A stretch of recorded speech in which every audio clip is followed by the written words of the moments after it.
Hello, everyone, and thank you for joining us tonight for this special side quest from Waterdeep Dragon Heist, where we will be running Blue Alley by MT Black. If you're unfamiliar with this adventure, it is essentially Tomb of Horrors, but fun. So we're very much looking forward to it. A little different for us. We don't normally do trap and puzzle-heavy dungeons, but I am excited about it.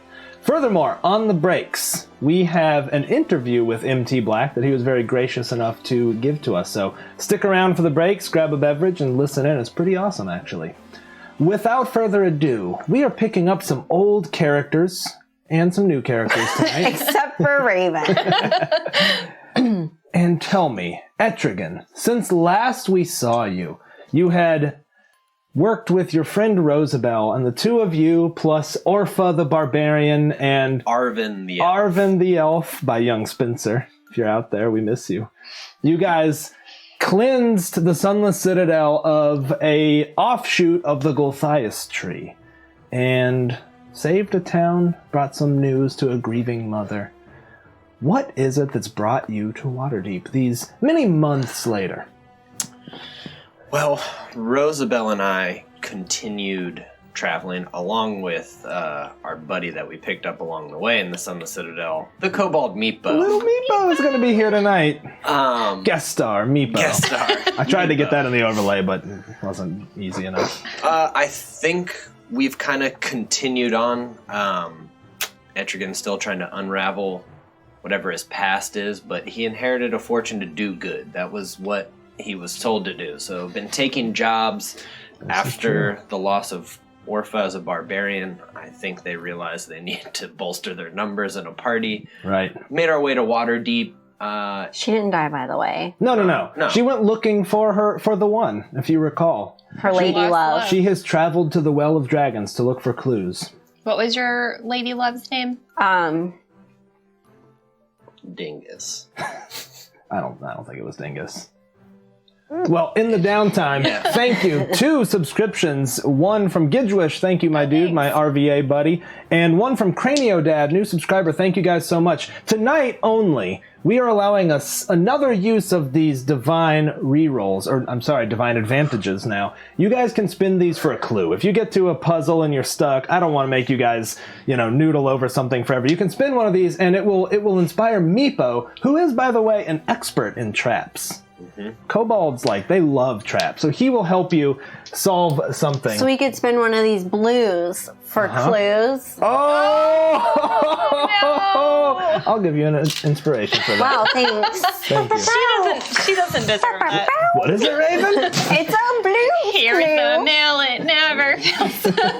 Here's a trail. Oh, God. There you go.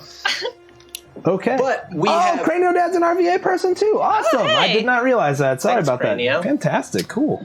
But we have where we met up with Laluma. Laluma, yes. clearly one of my best friends. One of your best Laluma. buds. You know her name and everything. And we've taken a few jobs in Waterdeep. We're adventurers, though. I mean, we're adventurers for pay. We're for hire. We will, or if there's, a secret that needs unraveling or some good that we can do. We're just a straight up adventuring party. Just an adventuring party. And to that end, in true adventuring fashion, we find ourselves in a tavern. By now, viewers, you're very familiar with this tavern, but you all, in fact, it is only your first time coming in. You heard about it. In fact, you were at the Yawning Portal. There was an excursion from the portal. Some sturges flew up and sucked the blood of one of the patrons. You heard people grumbling, and someone mentioned how they were going to leave for the Blue Alley because they heard it was much nicer and there was no risk of anything crawling up. The Blue Boat or the Blue Alley? The Blue Boat, yes. Okay. The Blue Boat. Yeah, what's of course. the Blue Obviously Alley? the Blue Boat. What's a Blue Alley? I don't know what that is. So you all find yourselves in a very cozy little tavern. It's incredibly crowded. For those of you watching, we're about 2 weeks before the events that took place in the Fireball in What events? Skull Alley. And so you find the player characters from that campaign all busying themselves. Whistler is walking around playing a violin along with a young teenage boy playing a flute, quite expertly as a matter of fact. And everyone else busies themselves with this and that. And we start with you all being approached by an Eladrin who looks a little out of place in a serving role. Comes to you all and it is... Can I take your order? Can I help you? Please, I would like an ale. Would you two like ales? What would you like? Yes, that seems like what you would order here. 2 ales? I think that I've heard that this place has the best salted mutton around. I can get you some of that. Absolutely, we do have some good salted mutton. Yeah, one of my friends, he makes it in the back. One of my best friends. Oh, That's so nice. Mm-hmm. Everyone's been talking about it around town. About the mutton? Yeah. Oh, I'll tell him. I don't think he knows that. well, and the tavern that you have here. Oh, well, we have a lot of friends around. Very good. It's nice to be in a place amongst friends. Mm-hmm. Welcome. 2 ales and some mutton. I'll be right back. And you see her turn and stop for a second, like, shit. And heads towards the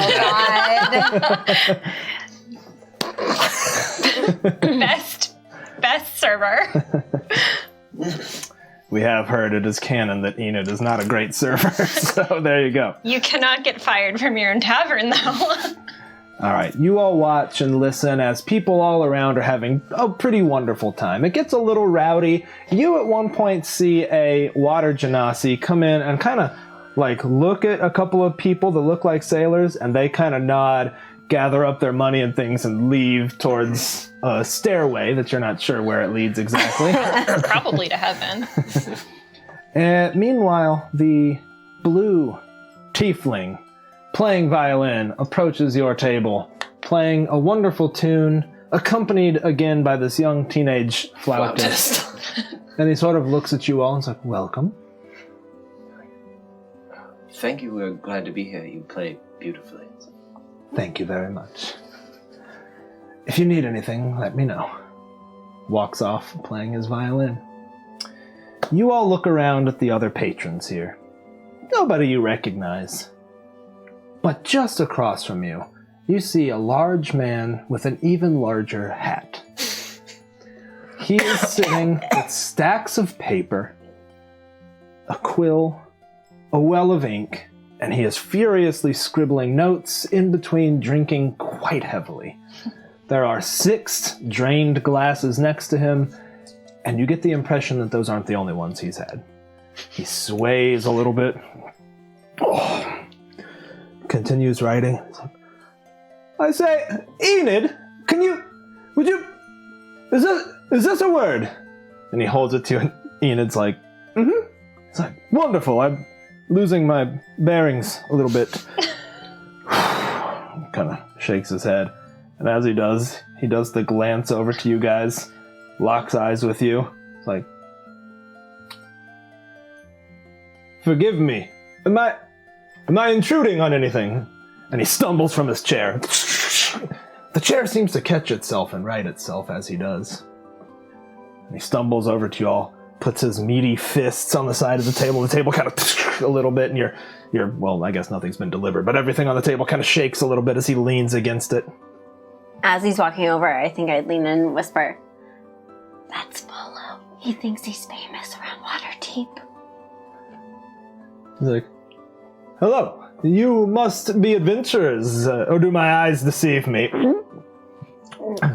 You must be Volo. Oh, you've heard of me. Yes, well, most people here have. Do you know that I used to own this place? Yes. But I pay well. I pay adventurers very well, you see. With houses and taverns? And other things. Favors. Relics.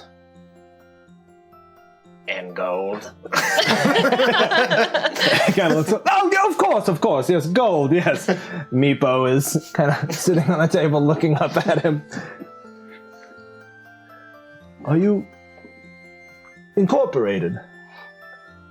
We are indeed. We went to the magistrate not a week ago. Oh, Though we've been here for a few weeks before that. well, The Luma, quite longer, I think. wonderful. Waterdavian. Yes. Wonderful, wonderful. Then perhaps you've heard of Blue Alley. I don't really get out much. We've never heard the legends. None of you. We haven't. We come from afar. Delightful. Blue Alley, they say. And as he says this, Enid's like, "Excuse me, Volo!" And she has, like, an arm full of ales. And he's like, "Whoa!" Sets them all down. No sign of mutton, but even brings Meepo an ale, brings you an ale. It's like, all right, is there anything else you guys need? No. He's like, No, thank okay, you. great. No, ma'am. He's like, all right, hi, Volo. Okay. Watching Steven roleplay a current character of mine, nothing brings me more joy. Well, he says, well, as it happens, I'm searching for a group of adventurers to try their hand at the alley. It's not for the faint of heart, I should let you know. So if you are not adventurers of the highest caliber, save us all a bit of time and tell me now, won't you? I assure you, we cleared out a sunken citadel dedicated to a Shardlan in the north. Oh, the great red dragon, yes? Yes. Well, perhaps I've come to the right people then.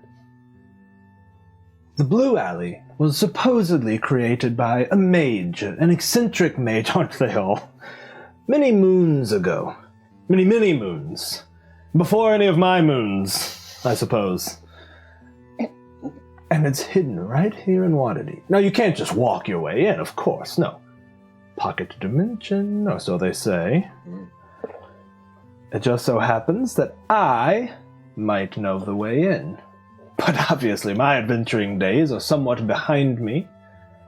So I'm on the lookout for a young group such as yourselves. I'll speak plainly, I will. There's something rumored to be in there. It is called the Celestite Unicorn. Yes, a statue, a jewel, something of that sort. The Celestite Unicorn. That's all I want. And it is rumored to be full of gold and treasures of other kinds. And they're all for you, if you just bring me that unicorn. I'll pay you for the unicorn as well. What's, shall I say, 200 gold pieces? 200 gold pieces seems fair for Each? those efforts. Oh, no.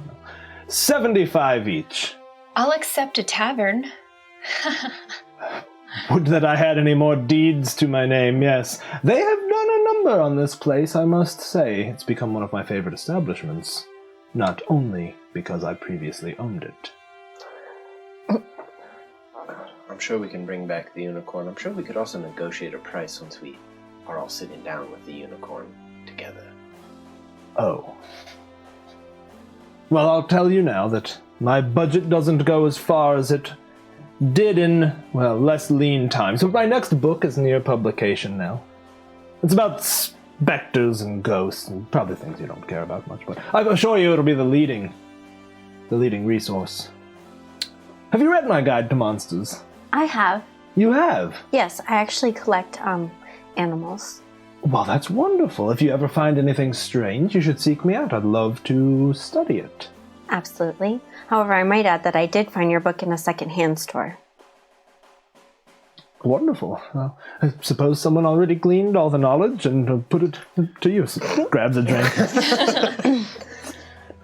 If you'd like it signed, I'm happy to do that, but not strictly required. I actually have my copy on me right now. Well, I might as well give it a signature. It is a bit shabby, wasn't cared for much. I hope this isn't your dog ears.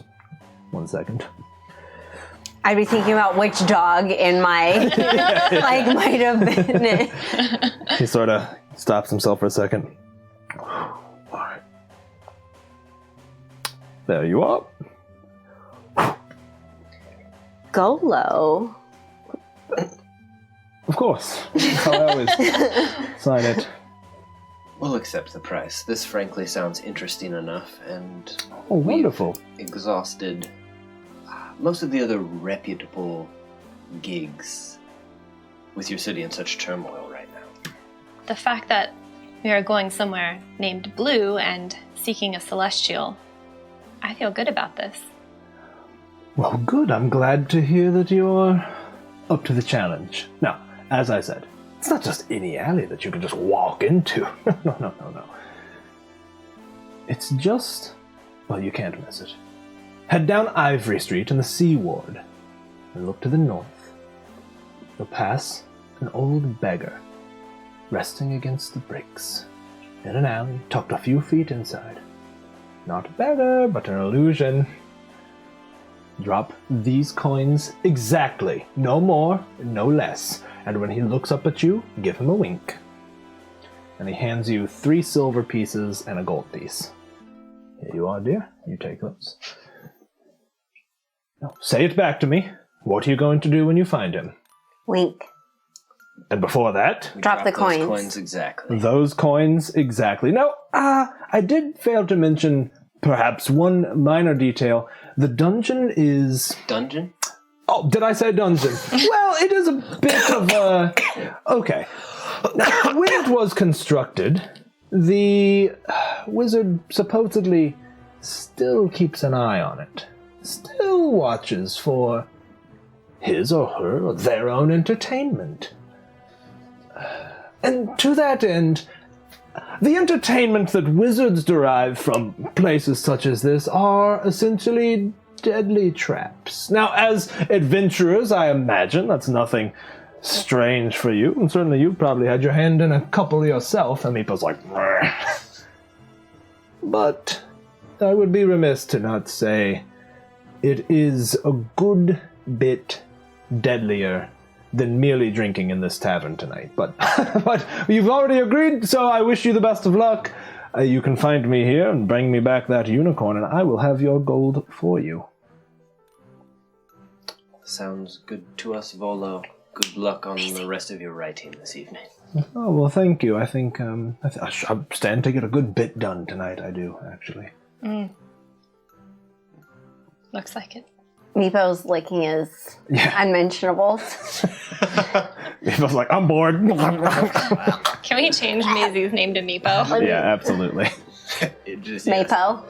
Actually, I'm Meepo, stop. Stop it. Stop. We talked about it. Meepo got his ankle in his hand. Trying to make my butthole. Hey, do we still have that 10,000 gold in a portable hole? That sounds like the name of your first album. Yeah, That was it Strahd, though. That was Strahd. Yeah, that was Strahd. You guys got that in the vault in the Amber Temple.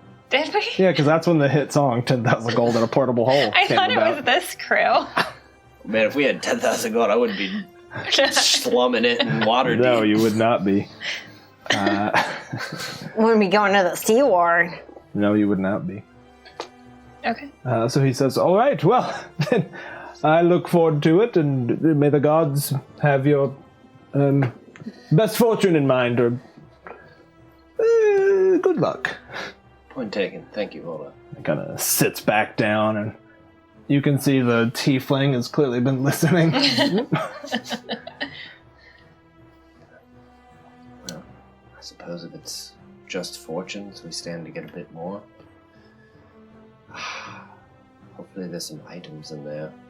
A couple secrets we can unlock. I feel good about it. Just the 2 things. It feels like a good omen. Feels like it couldn't be any worse than a trans-dimensional evil tree. So, Yes.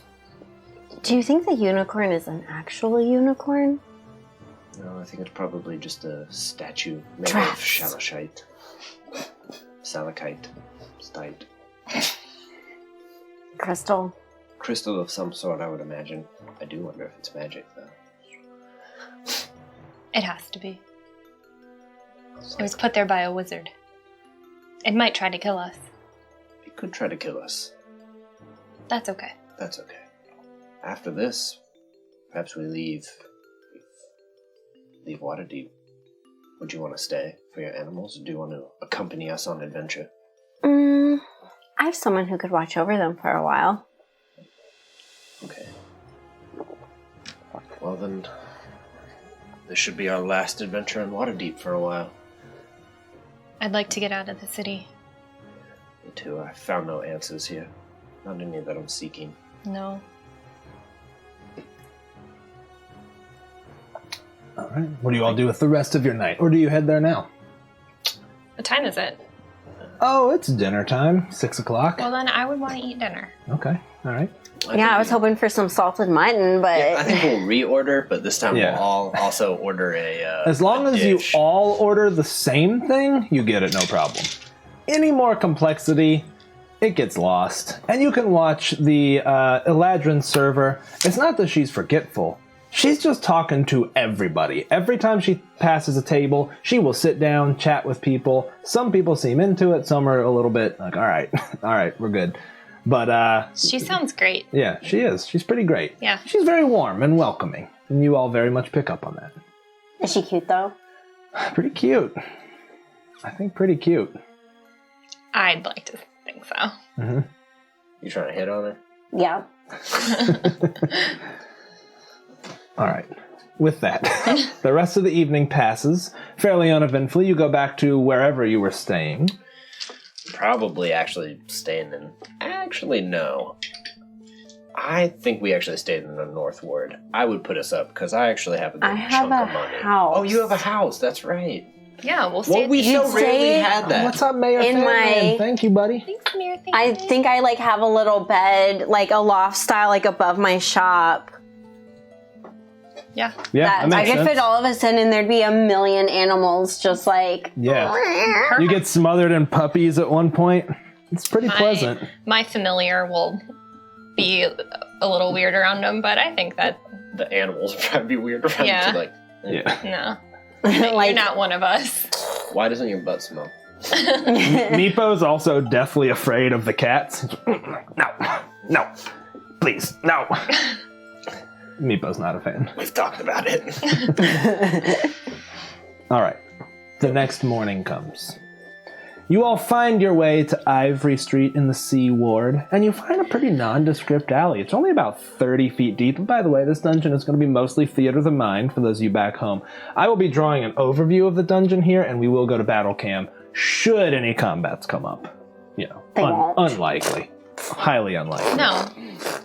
Theater of the mind, and my mind sees no monsters, so. Okay. Solve the puzzle. You solved my monster All right, puzzle. let's go to bed. Thanks for watching.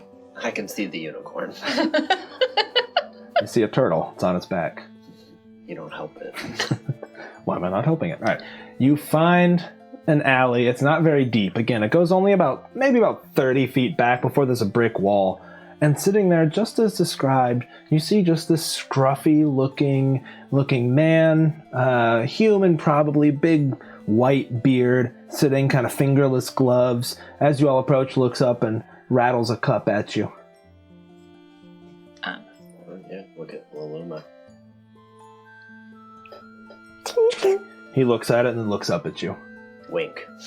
You wink. He's like, ah! Ha ha! Very well! Enter! And before you, the alley goes 20 feet deep. Again, there's a brick wall. So, well, what are you waiting for? I'll go in. Don't forget to sign the guest book. Thank you. And just push past him. You walk past him, and as you do, you feel a temperature change. And very suddenly, sort of like it fades in, you now see a much longer alley. And above you, you can see the sky, but it looks like a different day. Whereas previously it was maybe partly cloudy, it's now overcast above you. And it looks like a regular alley, except there's this long hallway. And sitting before you is a pedestal with a guest book that was not there before. Thought the guest book thing was just a joke. And you look back, the beggar is now gone, and there's a brick wall behind where you walked in. We were not given any information on how to get out. Well, I suppose... Perhaps he assumed that we wouldn't be getting out at all. doubt it. I think he wanted that unicorn. I can't see any reason why a man like that would be nefarious. Well, then perhaps no one's ever actually entered and gotten out so that anyone had any tips on doing so. Potentially. I would want to go up to the guest book and see how many names are in it. Okay, you see hundreds of names. As you flip back, it's just full to where it is right now. And about a quarter of the names have a neat line drawn through them. About a quarter. The most recent names you see are Ander Stormwind, Kara Marsk, Shivara Fezim, and Tordek Frostbeard. None of which have lines through them. Okay. Tordek Frostbeard? Mm-hmm. That sounds familiar. That's not. I'd be like, well, this may seal us into the place, though I wouldn't know. Still, we're here. There's a quill, I'm assuming. There is indeed, and it's just sitting beside the book. There's no inkwell. As you pick it up, you can see that it is full of ink. Well, how about that? I'll sign just Etrigan, as that's the best he has. All right. You sign Etrigan, and as you do, the ink almost seems to glow for a second as it dries on the page. I'll pick up Meepo. Meepo draws a big X. I would sign very pretty Rosabelle Nova. Yeah. Same thing. You see this. It sort of like seals.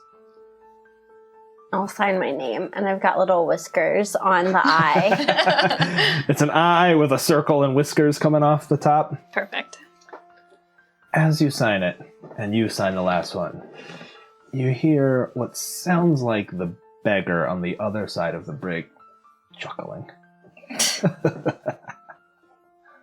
Before it fades. And before you, there is a long, long hallway, and you can see on the wall where the hallway finally ends, it looks like a T intersection. You can see a painting on the wall ahead. Maybe about 50 feet down. Y'all see that okay? I thought you were going to draw the painting. Me too. No. I was like, Not gonna we're do going to that. be here a while. Hallway goes down 50 feet. There's a big painting, like a big portrait or something on the end. That's right. I would Massive painting. What is it of? Well, I'll tell you. As you all walk up there, here is what you see as you get to We're the... walking cautiously. We did Okay. hear it was full of You traps. know what? then. What's everybody's passive perception? Actually, Ooh. I'm 14. Meepo is Okay. 16. I'm not. I'm What? I'm an 11.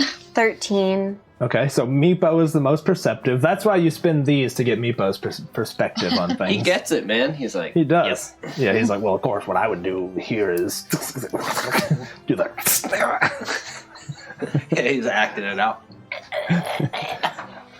All right, this is what you see. As you approach, you come to a T junction, both of which seem to continue on. You guys see this okay? Uh-huh. Okay. That's more or less what you see. You are right here right now. Okay.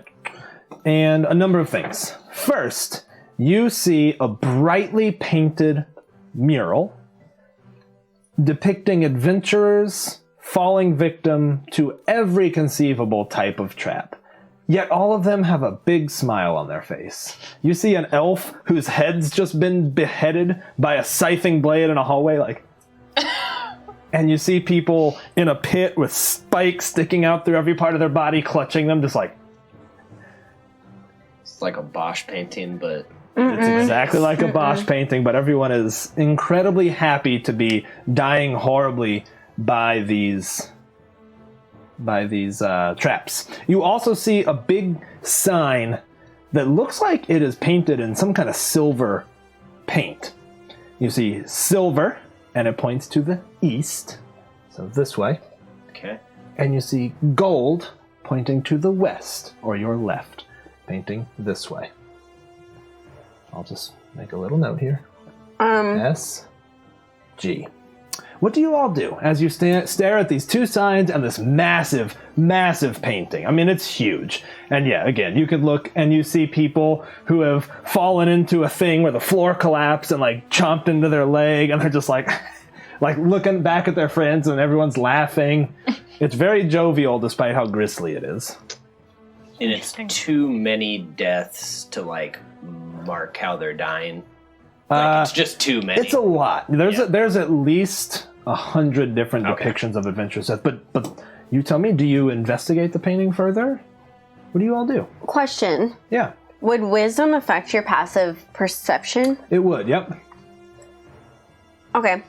All it is 10 plus your perception score. Is your passive perception. Cool.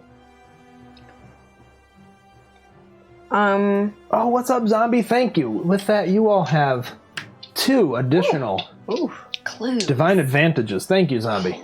And intelligence would affect investigation. Yes, it would. And actually, what is everyone's... All I need to know is who has the highest passive investigation. Again, I have a 10. plus. I got just flat on it. I have an 11. Okay. And what's She does. Meepo's?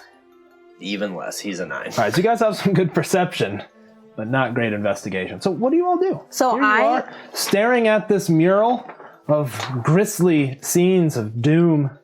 Doom. I'm going to go up to Rosabelle and be like, Rosabelle, my friend, allow me to help you help us. And I'll cast Enhance Ability, and I will give you Fox's Cunning, so you have advantage on intelligence check. Tight. Would that help? That's Yes, a check. that will Okay. absolutely help. Yep. Okay, Beautiful. Because for an hour. I don't know if anyone remembers anything about Rosabelle, but she has the thing where she communicates with her celestial, and it causes just like blue like flashes, you know. Oh, I do kind of remember that. So that's why blue and celestial was important. I don't know if you guys I remember. like that. it. I did not, but cool. So I what think would you like to do? when Sorry. she does that, I probably feel it in my eyes do like the blue flash. Yeah, you kind of, they phase blue for a second, and you look exactly what I've described to you. By the way, in general, the walls are 20 feet high, unless I specify otherwise, and you can see a sky overhead as if you were in an alley, yet you somehow feel like you're not. You don't hear any of the sounds of the city. No griffin cavalry flies overhead. You feel like you're somewhere else. I want to throw a pebble up and see if it makes a noise. You throw a pebble up and just like Star Trek, it hits a force field and violently falls back down. Why don't I send Phoebe up ahead? Couldn't remember my cat's name. Okay, so you all are done with the, No. okay. We should all try to investigate this painting. See if there's anything we can glean. It looks like chaos to me.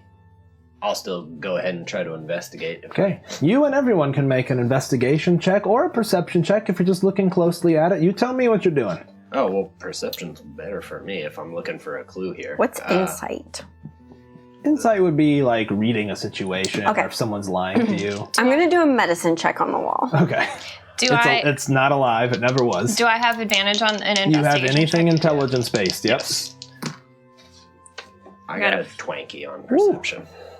Got a 14 on investigation. I got on perception 17. Okay.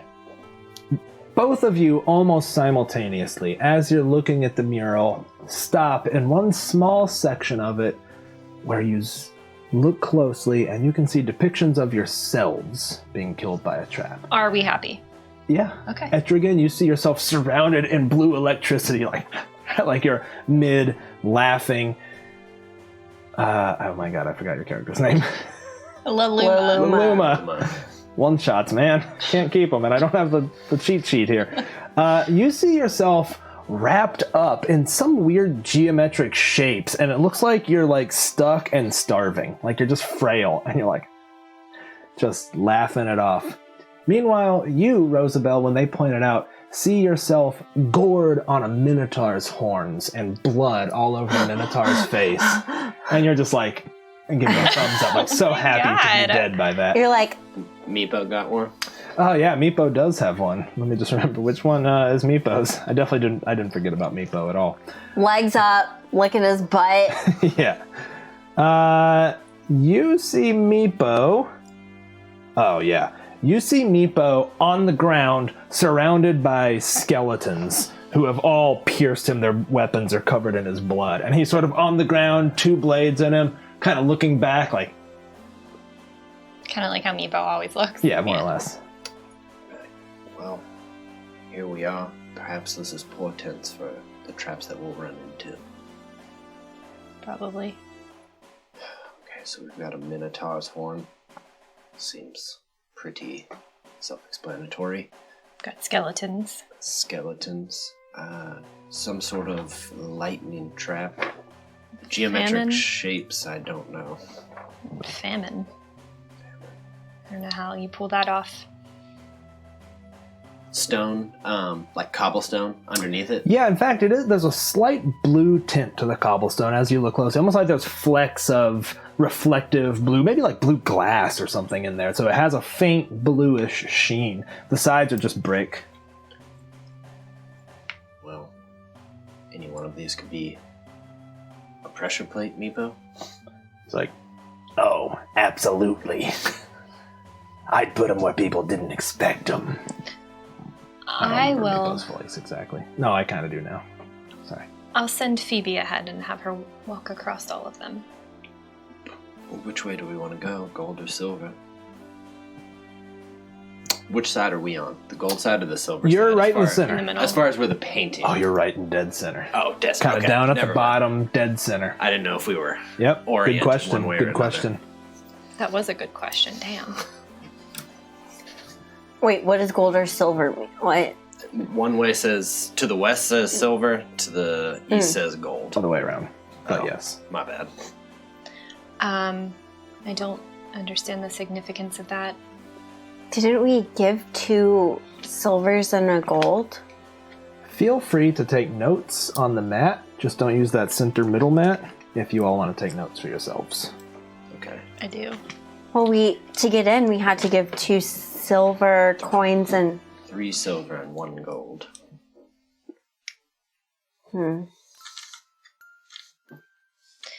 Is there any difference in the hallways? From where you're looking right here, no.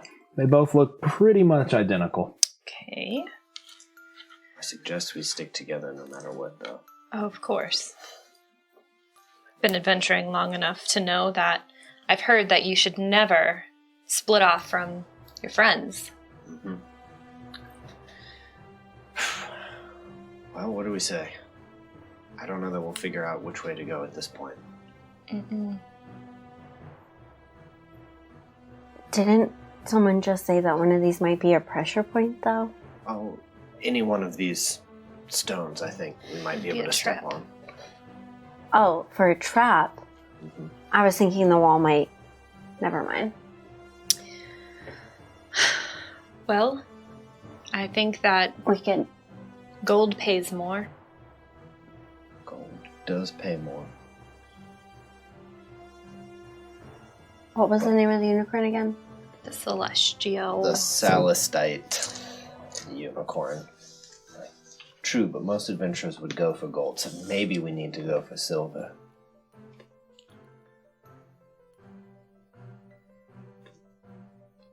Inconceivable. Let's just go down the silver. All right. The silver. I have no strong feelings. Let's send Phoebe ahead. Okay. Is Phoebe a cat? Yes, she's a Okay. white cat with blue eyes. Not anymore. Now she's a dead cat with no eyes. Well, cool. I'll just get her back in a second. She dies. No. She doesn't, in fact. She pads on ahead. You can send her about, 100 feet before you kind of lose the connection with her? This is what she sees right here. These are pretty approximate. So imagine a hallway that goes quite a ways. You see a door there. Goes to some stairs that lead up there. And the hallway splits off about right there. That's what Phoebe sees. And she gets to about here before she kind of gets a little out of range. Okay. She sees that hallway seems to head like that. So you all are right here. That is the silver path. That is the... Oh, I'm sorry. Oops. Let me see. Let me make sure. Maybe I wrote it wrong. Let me double check. That is the gold path. My bad. All right. Well, you send Phoebe and look at both. All right? Okay. Perfect. Down this way, you see something much less straightforward. In fact, it goes about this far. You see 2 doors. One there. One there. And Phoebe sees a statue here that is a giant human skull, but much larger, and it's sitting like this. its mouth wide open. At here? Yep. Okay. Right there. I have control over Phoebe while I'm like working, right? You do indeed. I'm gonna have her go up and paw at the. It's about this high off the ground, so she could leap at it, but that's about it. Can she leap into its mouth? Its open Well, mouth? it's not quite big enough to leap into its open mouth. Skull's about that big. It's like bigger than a human. Oh, okay. I was imagining it like a big old jack-o'-lantern. No, it's not quite that big. What does she see, by the way? 2 doors and a large statue of a human skull with its mouth open. Okay. I guess we should head that way. Let's be cautious. Meepo, be on the lookout. He ducks real low, pulls a dagger out, starts creeping off. I'll also have my dagger out for what it's worth. Cool. No Me too. issues. I have a dagger. I'll wield it. We're daggering it up. All right, you dagger it up, and there are no issues as you walk down the hall. You get right up to the skull. Again, you can just see it's this massive human skeleton head. Skull. Skeleton head. Skull. And it's just... Can I do like a medicine check or an investigation check to see if it was like a real human skull? I think that would be a medicine check. Yeah, go ahead. Is medicine investigation?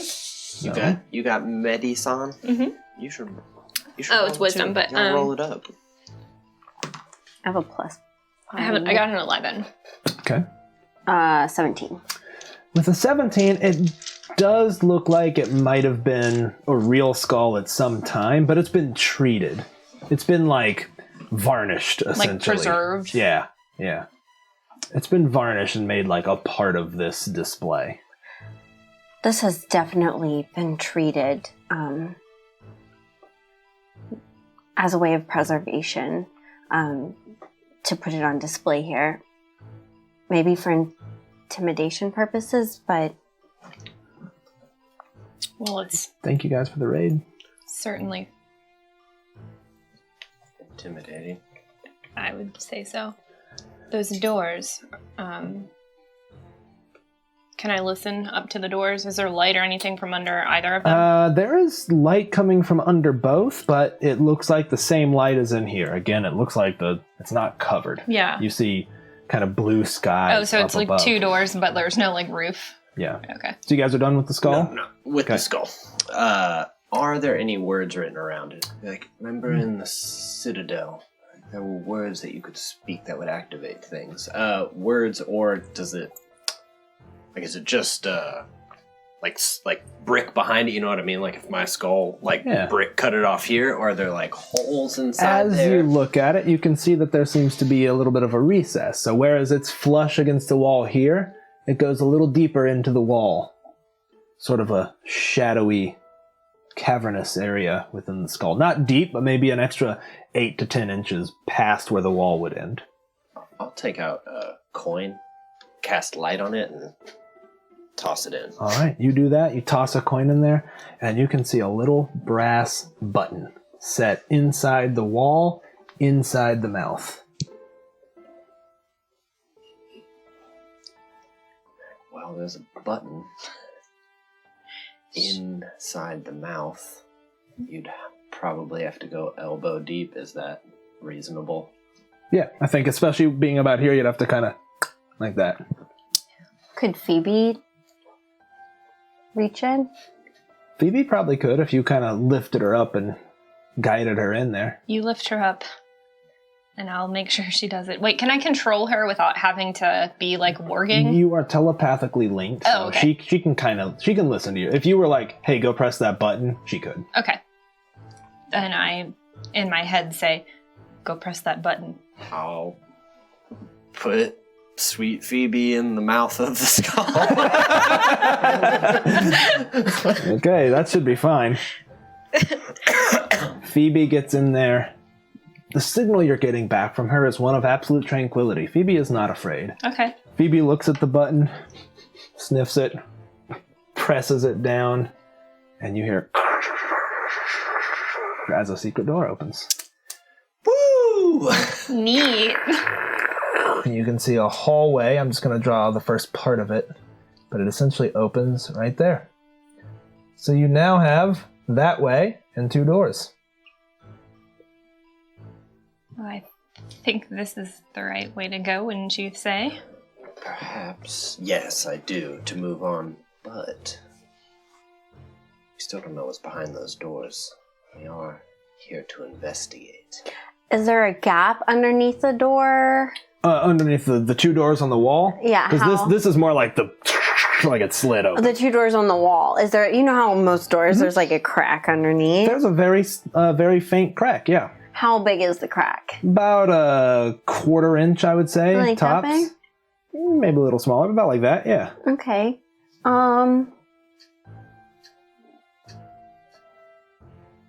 I will. And up above, is there like, there's no roof, there's just like ceiling. So I could, in theory, look over? No. Well, you couldn't look over from where you're at, because the walls go up 20 feet and seem to have that force field. Like So Hunger Games you style. could not get over. Okay. Yeah. I'm going to turn into a little centipede and crawl under one of Okay. the doors. Just All right, which keeping door? my head in. Tell me this which first one. First one there, okay. But before that, I'll turn to Etrigan and say, I'm going to go investigate this. If I come back to your left foot, everything is okay. If I come back to your right foot, everything is not okay. Understood. Be careful. Okay. All I'm right. sure it'll be fine. This is what you see in this hallway. It comes down about like this, and in the center, massively, maybe 20 feet long, is a pit that drops 10 feet, filled with spikes. But it's not covered or anything. It's not hidden. And then it goes off this way a little bit. So I see this little entryway Entryway's fine. Spikes. Goes a ways for spikes. and then some more crap. And then off goes the way. Okay. I will. There's walls along here. Yeah, all those lines How are just walls. far is this out? Like to the To the spikes? end of the spike pit, about 60 feet. Okay. Then I will come back, go to his left foot, and then continue on to the other door. Okay. To peep inside. All right, you go the other door, and you do see, in fact, that these seem to connect, just judging by your spatial awareness and centipede form. Pretty good sight as a centipede. Now, this hallway seems to be completely devoid until you look up. You see all these copper rods with a big ball on the end of them sticking out about 15 feet up. Pretty near to the top, maybe a little lower than 15 feet, maybe more like 10 or 12 feet. Just a copper rod. Imagine, if you will, something about this long, cylindrical, and then got a big like orb on the center of it. Polished copper. And that's all that I see, and that That's all you it see probably there. connects. Yep, and in fact, you can even see down at the end of this now there's a door. I will come out and go back into my normal form. Okay. You Alex Mack back. In the first door, there was an entryway, and beyond the entryway, a pit of spikes, and it wasn't covered at all. But beyond the spikes, it seemed that there was another corridor that connected to where the other door leads to. But the other door, inside, there were just rods up on the wall, just polished copper rods all along. And then at the end, there was another door. If we want to go down this, part of me thinks better the devil you know. You know what spikes are. You don't know what those rods do. Do you think they have something to do with the spikes? I don't know. They could put blocks around us and make us starve, or electrocute us, or Make a Minotaur appear, I don't know. With any of those things. Well, we could go down there, or we could go through the secret door. We're adventurers, and there's a secret door. Go through the secret door for now. And we know what we can come back to if we need to. Exactly. All right. Through the secret door you go. Through then. the secret door. Dun, dun, dun, dun, dun, dun. All right, you enter here, and you see that this goes a little ways, and then has stairs leading up to double doors. Double doors. And these double doors seem to be made of an ornate metal, and there is no gap between them and the floor. Do they have like the old looking keyholes? Old looking, like the big, like massive keyhole. Good question. Let me double check that it's not. No, there are no keyholes, but they look ornate. Nothing in particular. They're pretty blocky. They just look like they were very high quality. Got it.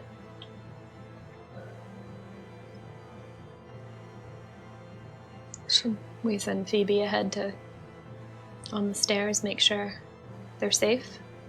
Sure. We'll send her, and then we'll just be careful on our own, heading up past her. Sorry, what'd you say you were going to do? Phoebe's gonna go ahead through the hall and up the stairs. Up the stairs. To the door? Yeah. Okay. She goes up, unafraid, climbs around, and Meepo's even like, check the stairs. And she kind of pads back and forth on the stairs a little bit. Finds nothing. How much does she weigh? Probably about 5. No, what, a pretty big cat, probably 10 pounds. Okay. Why'd you ask? She finds nothing on the stairs. You son of a bitch. All right. I mean, I think we'll head up. I still think we're being cautious, even if she didn't find something. I don't legitimately think we're like... Psh, psh, psh, Yeah, I imagine so. All of you climb up the stairs and get to the top. Nothing happens. Cool. Oh, okay. 2 big double doors. I would try to open them. They in fact slide very easily. Well oiled. Just whisper quiet as they open. And before you see a large room. With a Minotaur. No Minotaur. Oh, good.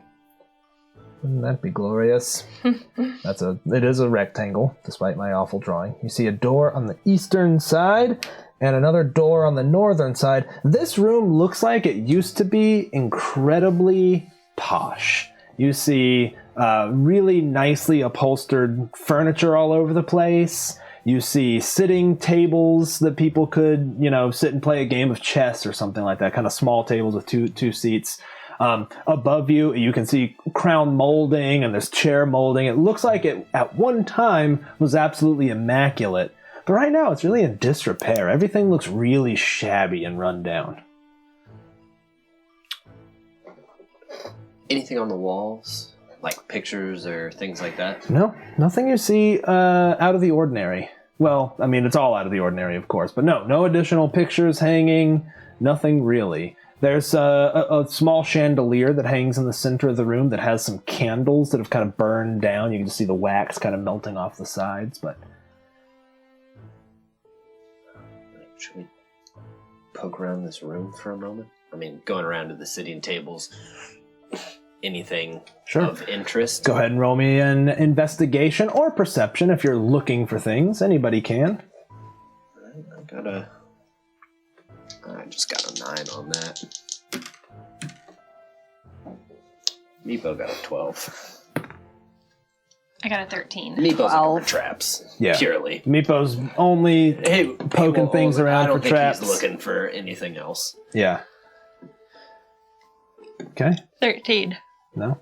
You guys don't find anything, but in fact, as you're looking and just start to wrap up, you hear a voice from beyond the eastern door, and it says, "Entertain me!" In a voice you hear that a we've click heard. On the doorknob to the eastern door. Mm-hmm.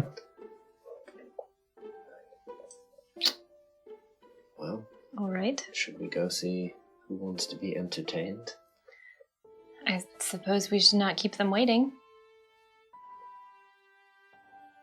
All right. I'm gonna give this to Rosabelle for letting me put her cat into a deadly trap. Potentially deadly trap. It's not a real cat. It's real to me. To the ATM. Steven's had us do worse to animals. Like, Okay, yeah, I think go to the eastern door. I don't think I'm standing directly in front of it, though. I'm going to say that if I'm opening a door, I'm back against the wall, pushing it open. All right. You push it open, and you see a bronze statue of a wizard. He's wearing flowing robes, and his hands are out like this, and he's got kind of a grin on his face, like seemingly welcoming. And you see something else. Scrawled in common on the wall is utter madness, pure rubbish. You also see several broken vials all over the floor. Was there any liquid in the vials? If there was, it's long gone now. No stains on the floor, though. No from stains. things like Nope, no stains from those. As you look closer, you see on the base, it says Wizard Keilier. Keilier. Can I have a different marker? Yep.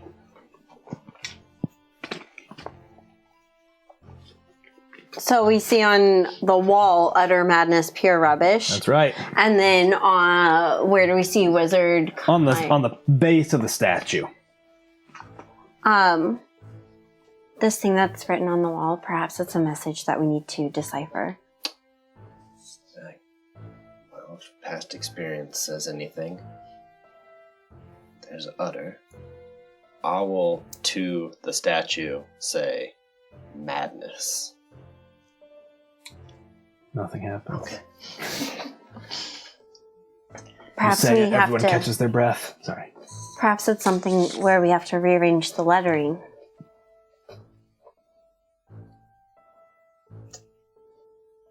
Maybe that's a lot of letters.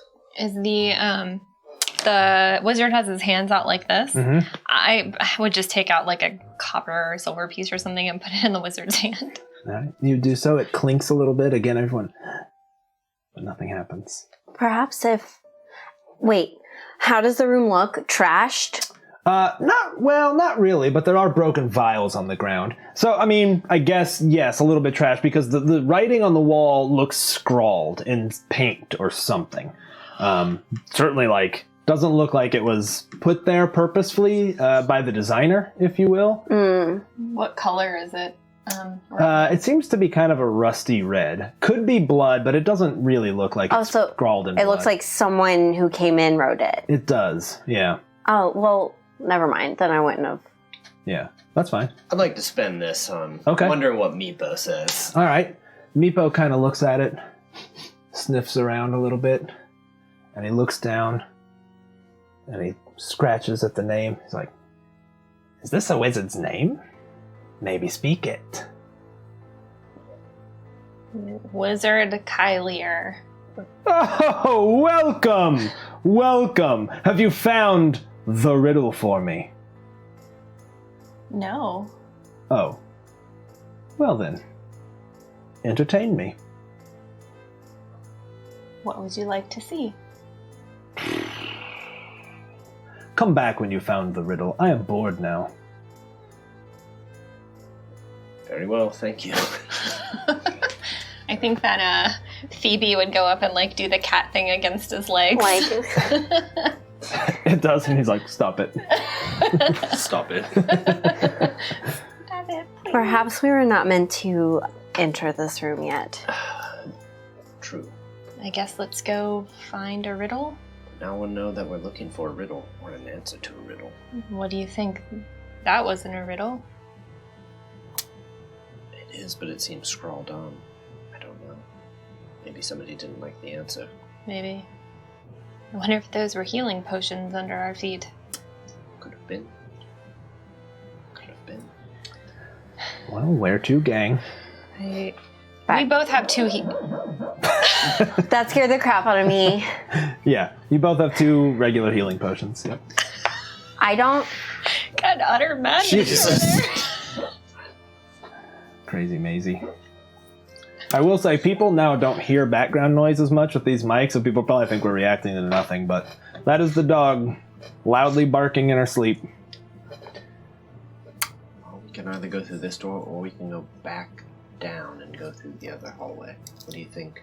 It seems like we were meant to go through one of those doors.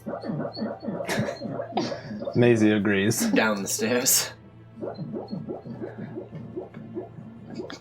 With the spikes.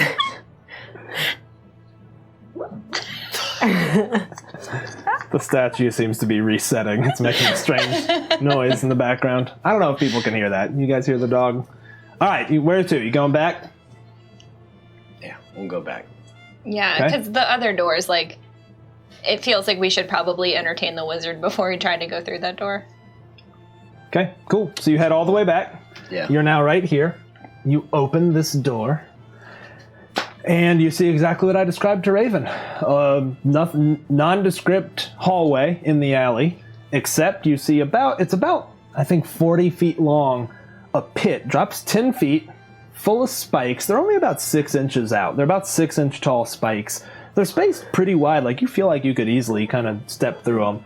Goes for 40 feet, and then another kind of wall coming back up. The wall, they're jagged. It looks like you could climb.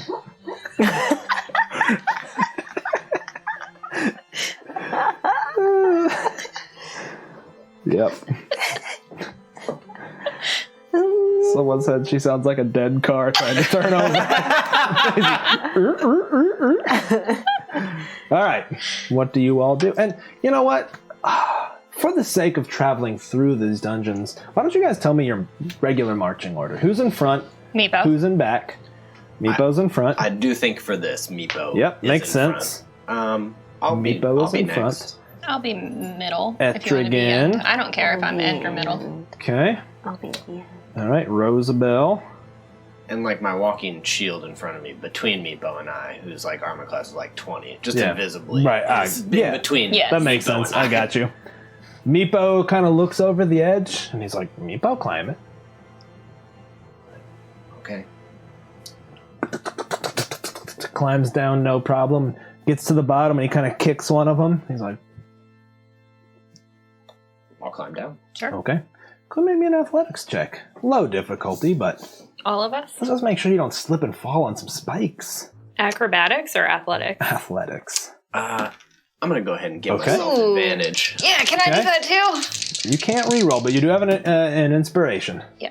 Remember, these are no longer rerolls. All right. Well, with my great roll of a 17, I got a 16. Yep. Oh my god, I rolled 2 4s. You climb down, no problem. You're kind of grab your hands. Rosabelle, you start to slide down. You feel your foot slipping. You just slip and fall. And as you do, you fall hard on one of the spikes, which pierces through your thigh. Am I doing acrobatics or athletics? Athletics. For 3 points of piercing damage, Rosabelle. Gross. Like all the way through? Yeah, no. Pretty deep, though. You kind of have to push yourself back off it. Etrigan helps Oh, yeah. pull you off. That's disgusting. Where did you take damage? On my thigh. I'm actually, I know that I'm not very good at climbing, so I'm just gonna turn into a bat and fly across. Okay. You're like, yeah, peace. Like, is that blood? No. All right, you fly across. You're totally fine. Meepo starts leading the way. He starts navigating through the spikes. Sean, roll me a percentile die for Meepo. This is reaching halfway. And I have keen hearing now, if that helps. That's a 10. Just a 10, right? Yeah. All right, Meepo steps forward. You hear click, and he looks back, and the spikes, they all shoot up about 4 feet and then retract. And each of you take 4 points of damage. You can make a dexterity saving throw to have that. DC 15. Me too? You You flew flew. Okay. over. I'm also going to use the advantage on that. Okay. You pass, so what you'll was the- take 2. Yeah, okay. Lydia, you pass. You'll take 2. Sorry, that was the one I spent, I believe. You have a healing potion. All right. I'm good for now. Okay. And when they pop up, they're sort of going at angles, so you can't really... You're just sort of like, "Yeah," dodge out of the way, and it kind of slices past you. Oh, Meepo, I got to roll for him too, huh? Yep. What was I trying to beat? Not that. Gotcha. So he takes 4. Yep. Poor sweet Meepo. Does Meepo have healing potions too? Yeah, why not? All right, that was the first way through. What are you all doing now? Hey, if you TPK us in this dungeon, are we just done? Yeah, we're just done. Okay. You won't TPK. It's not that deadly. We're halfway through now. You're halfway through. That was the halfway point with him in the lead. And you said I imagine you guys are following directly in his footsteps. Yeah. I'm just giving you the benefit of the doubt there. Yeah. Yes.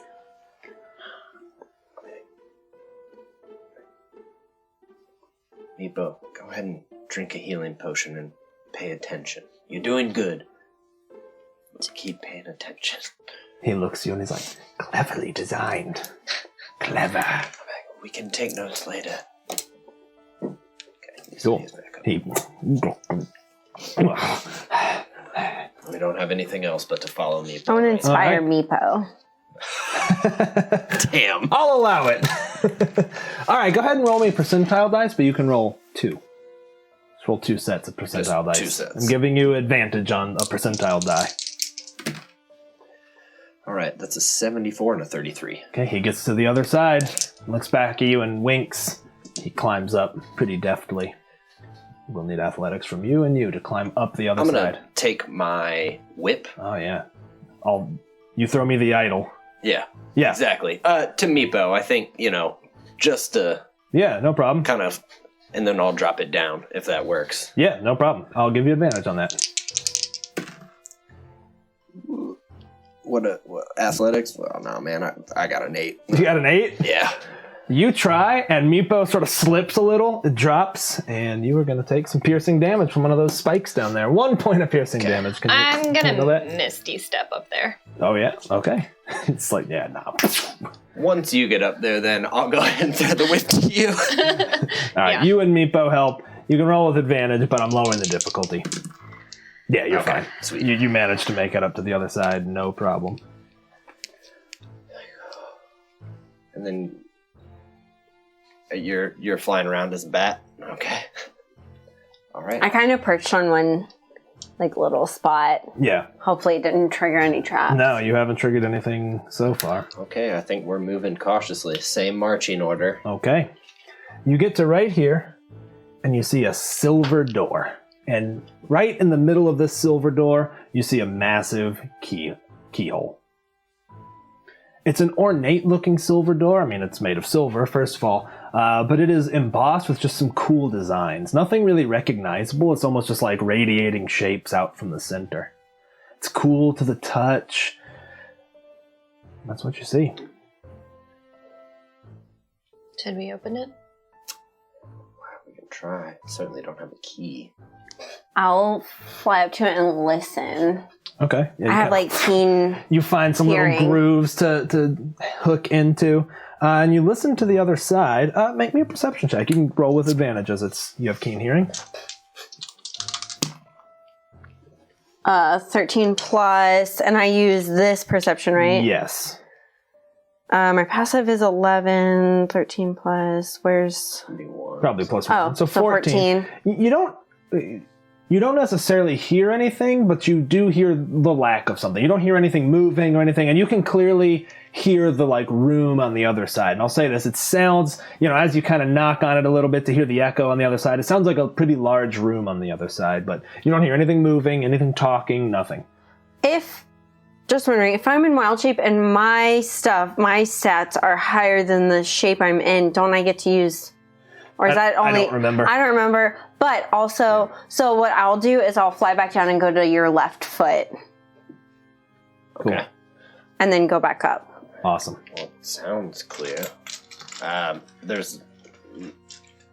I mean, I guess, yeah, try to open it. I have my mage hand, and I'll try to open it with my Yep. mage The hand. door is locked. Yeah. You push on it, it doesn't move. The rods from the other room, do you think one of those could be a key? I mean, it looks like just a regular keyhole. But it's large. It's imagine the circle and then the kind of triangle piece. Well, then, to exactly our point, do any of those look if you peer around the edge, you can see the orb is about that big. Oh, so it's about this big with like a rod sticking out of the wall. I don't think so. Good idea, though. Also, I don't like the look of it because I don't know what it does. Leads to a Minotaur. Yeah. Well, I hope there's not a riddle in there.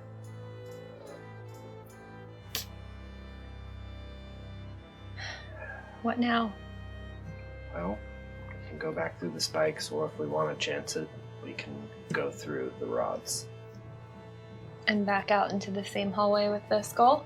You see Meepo on his tiptoes examining the keyhole. Like, Meepo, give it a shot. Meepo's a rogue, right? Yeah. Pulls out his thieves' tools. Go ahead, Sean, and might I suggest? Let me.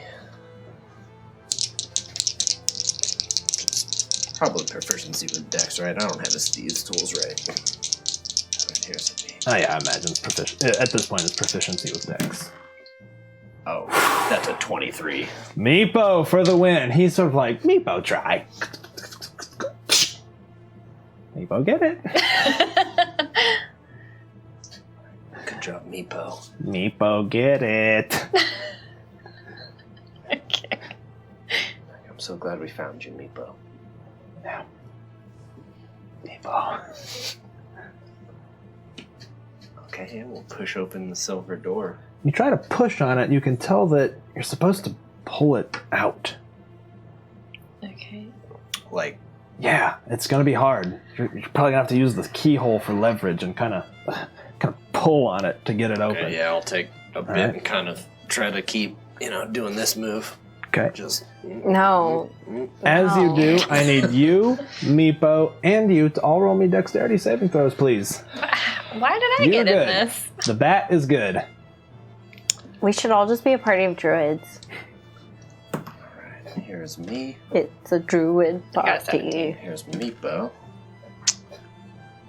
Yup. I'll, Use spend Meepo's reroll. Meepo. And you thought he didn't need one.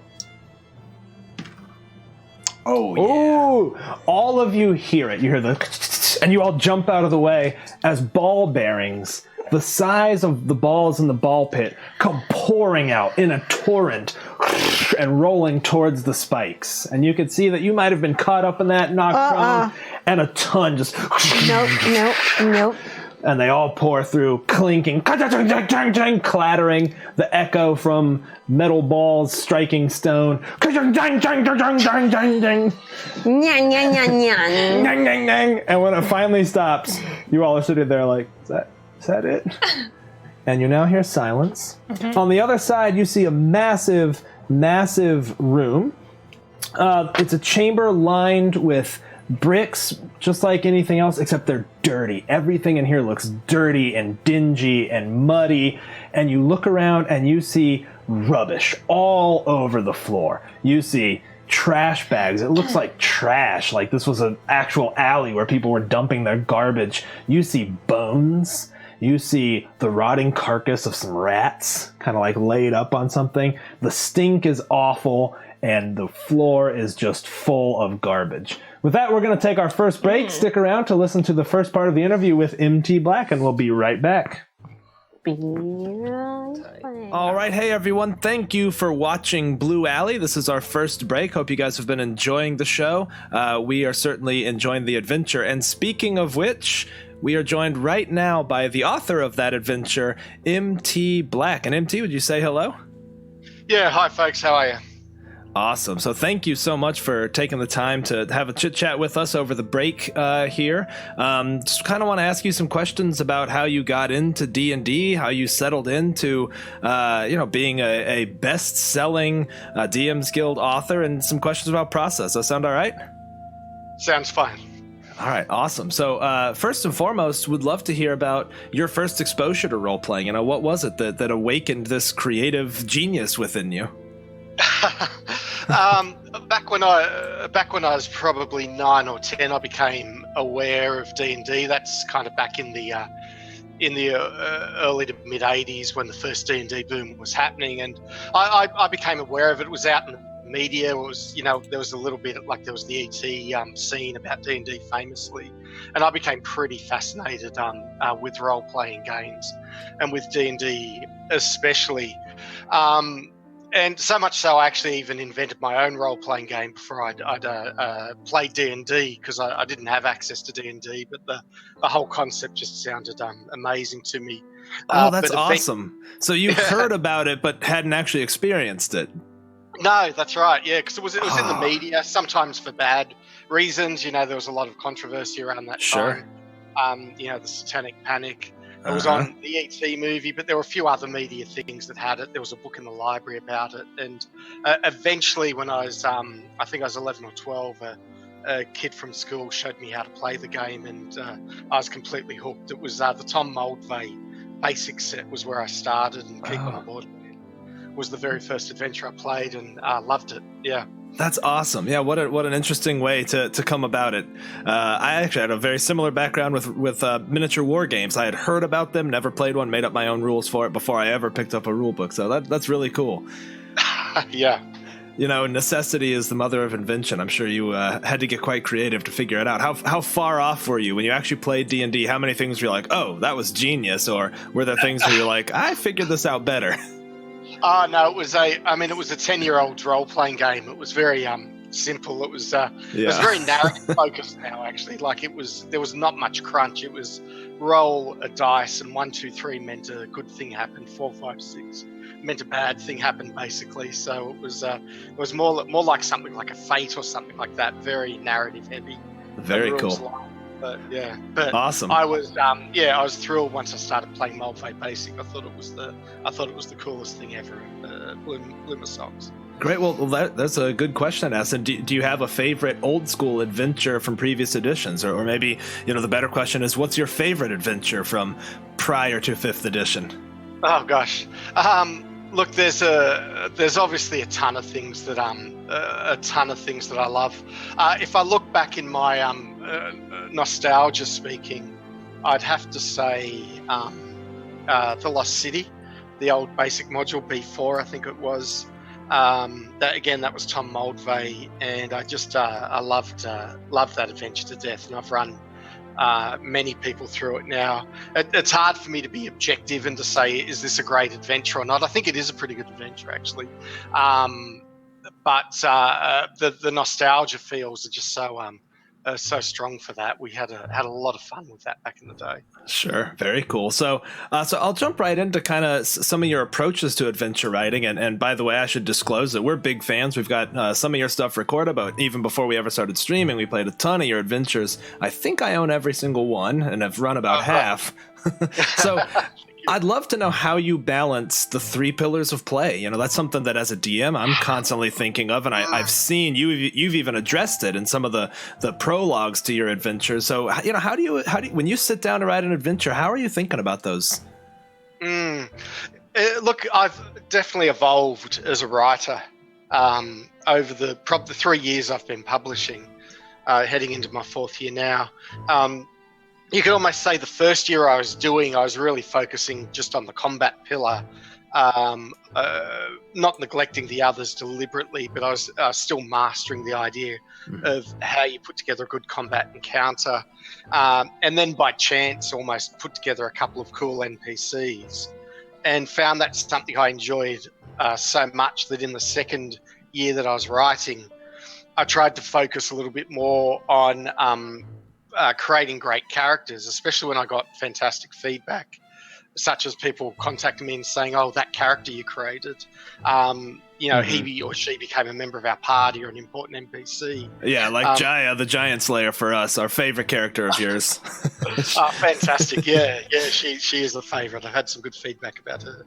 So second year I was focusing a bit more on that side of things, and probably not focusing so much on location. In the third year, this third year that's just gone, I focused a lot in my adventures on this third pillar, on the exploration pillar, and I found that really fascinating. So, and trying to create adventures where a location is interesting aside from whatever fight is happening, or even aside from the interesting person to chat, that there's just interesting things to interact with in that location. So I couldn't say I'm deliberately setting out to balance all of them, but I'm at a stage now where when I'm creating a location, I try to think, well, what makes this location interesting in and of itself, and trying to leave that as almost the foundation of whether the fight that's happening there, or the the social interaction that might be happening there. So I'm still a work in progress there.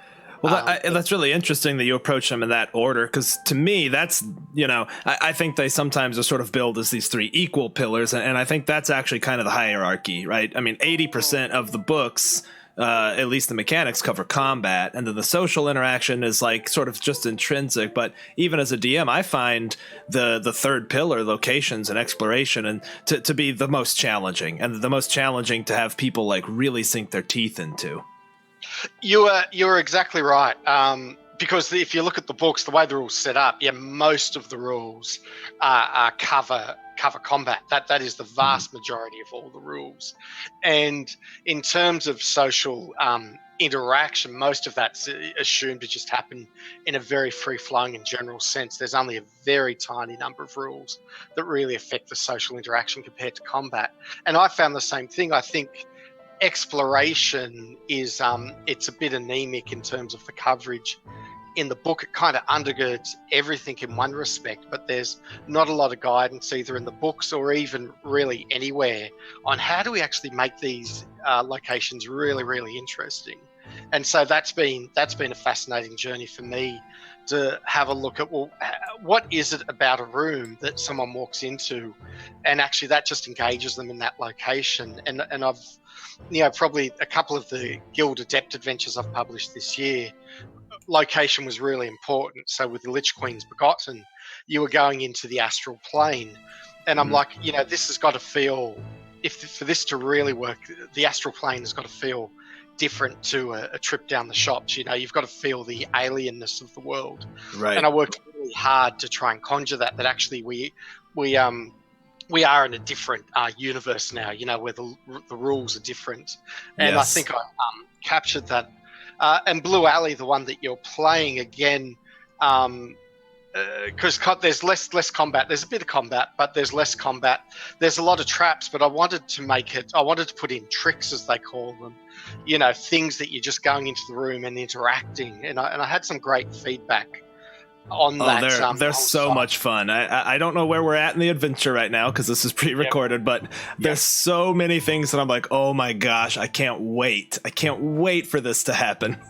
yeah Well, and I had some great feedback on one of the reviews where someone said they'd never played an adventure like this sort before.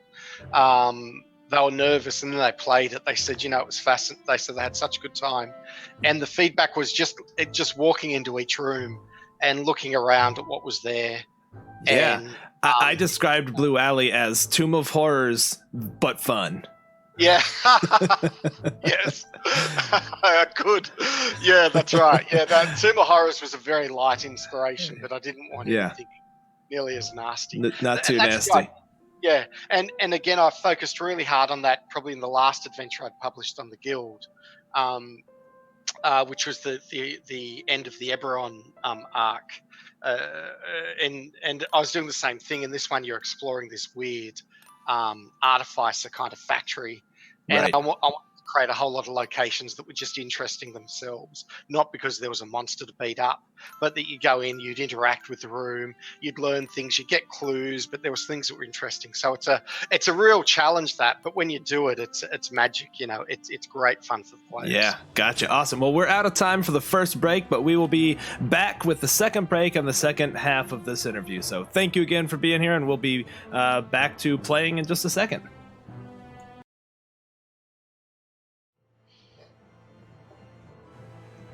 All right, everyone. Thank you for sticking it out through the break. Hope you enjoyed that first part of the interview with MT Black. You'll note that I've turned on the battle cam. This is merely for tracking where people are in this room. But this is the massive room that you see where all the massive ball bearings came pouring out, right? So we're here right now. Okay. Now, you see a door. Oh no, where's my pencil? There it is.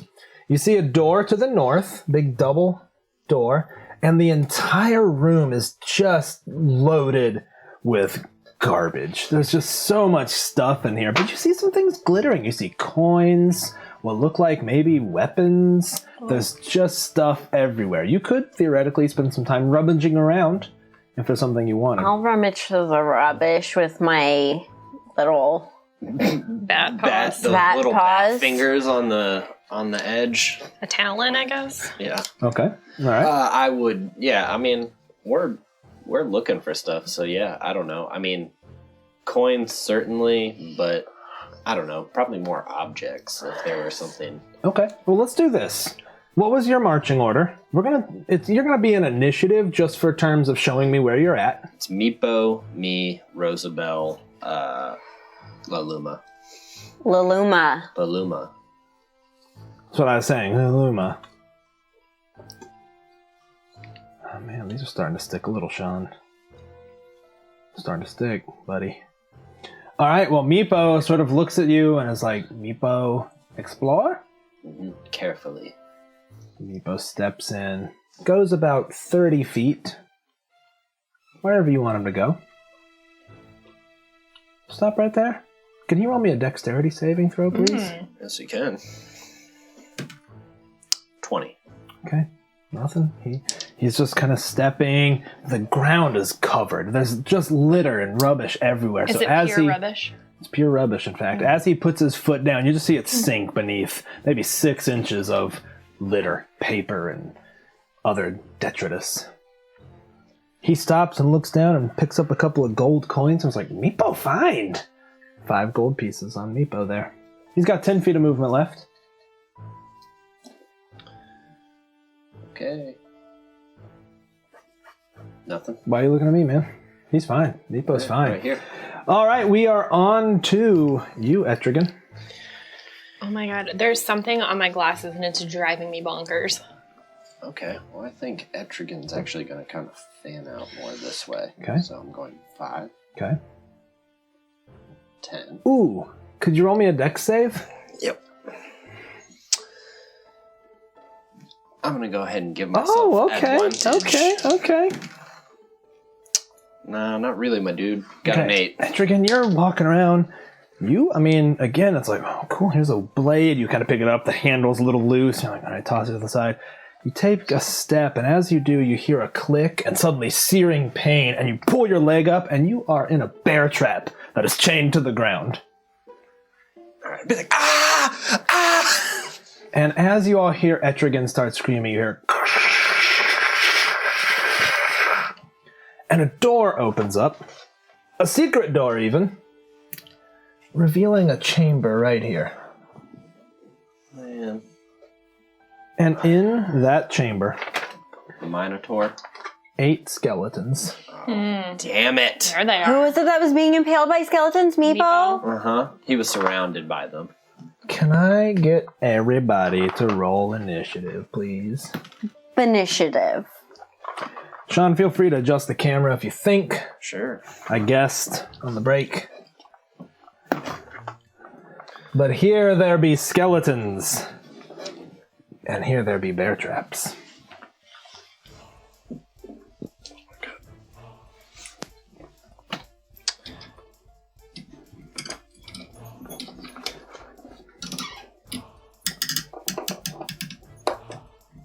Okay, let's get some initiatives around the board. 14. 14 for Laluma. What about for Rosabelle? Twinkie. Okay. How about Meepo? 23. Okay, and how about Etrigan? I'm a 19. Okay, well, Kind of hot initiative. here I thought you had rolled pretty hot. Ooh, all right, but the bad guys are dead last. They're slow old skeletons. Yeah, I'm sure they're really slow and old, not too good. But you all see them sort of rattling out, brandishing old rusty weapons, animated from within by a faint glow in their ribcage, it seems. And with that, it is Meepo's turn. Okay. Well, Meepo's doing this. He's backing up to me. 5, 10, 15. Make me a dex save, please. His is that's a 13. He's good. Okay. But you hear it, and you see some stuff snap shut as he kind of dodges out of the way. And then one more. Okay. And that's his move. Action. That's his move. Can he help me get out of the bear trap? He can indeed make it is a strength save. Actually, what is his strength? -1. So it's free to do if you have a high enough strength, but you can attempt it otherwise. So he can roll. He'll attempt. Okay. I got a 16. Okay. Meepo is like, he kind of paws at you and looks down, and he grabs it. Frees you. Fuck, I love you, Meepo. Meepo is the real hero here. Meepo is the real hero. Yo, a level 1 rogue is insane. I mean, what? Yeah. Meepo, and he looks up at you like, I will give a genuine, just a look, trying to convey my gratitude. Meepo gets it. You guys have been traveling together for a while. Up next is Rosabelle. Okay. Rosabelle will go 5, 10, 15, and she'll stop. Okay. And she will shoot an Eldritch Blast Okay. at the one just right up at the Lead front. Skelly boy. And I am a +5. Okay. 7 + 5. 12. That is unfortunately a miss. Okay. It raises a shield. It hits the shield and wood splinters everywhere. Kind of splinters into its face. Keeps coming at you. Etrigan. Okay. Oh, did I take damage from that, by the way? Or I just... Oh, yeah, you are supposed to take some damage. Sorry. It is... Oh, it's actually quite a bit. You're such an honest player. 3 damage. Oh, crap. I'll give you an advantage for being such an honest thanks, player. man. Sorry. Yeah? I totally jacked something up. What'd you jack I up? forgot I can't fly at level 3. Oh, that's right. That's okay. You suddenly remember and flutter down to the ground. What am I doing? You can change into another form right now. Go ahead. I will be a... Badger. What you got for me, Etrigan? All right, first I'm going to Do it, Ron. drink a healing potion. Okay. So that's Glug, glug, glug, glug, glug. 2d4 plus 2. Is that right? Yep. Yeah, okay. Back to the old top. And then I am going to... I'm going to shoot a ray of frost at this boy right here. Okay. That is a hit. Okay, so that is 1d8, and its movement is going to be reduced by 10. right? Yeah. So 2 damage. Okay. It slams into his rib cage. You see one bone break and kind of clatter through like ting, ting, ting, ting, ting, ting, as it falls through. Frost emanating from within. All right, Liluma.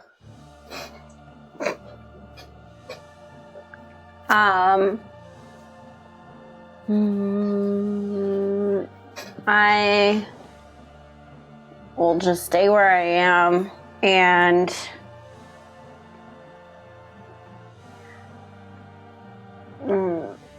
I think I'm gonna use my action to not duck. What's the word? Dodge? Yeah. Yep, dodge. Cool. Disadvantage on attacks against you. And with that, it is the Skelly Boys. This skeleton lumbers forward, and you watch as they're stepping with precision. They're like kind of Jack Skellington all around, clearly avoiding spots, which may be everywhere in the floor. This guy, 10, 20, 30, rushes forward, axe raises, and he attacks. He attacks you, Rosabelle. What's your armor class? Mage armor is 13 plus dex, Oh, yeah. so 14. Oh, he got you for 8 damage. What? Slashes his axe down. That ain't good. The rest of them continue to spill out. You want me to move this one? I got it.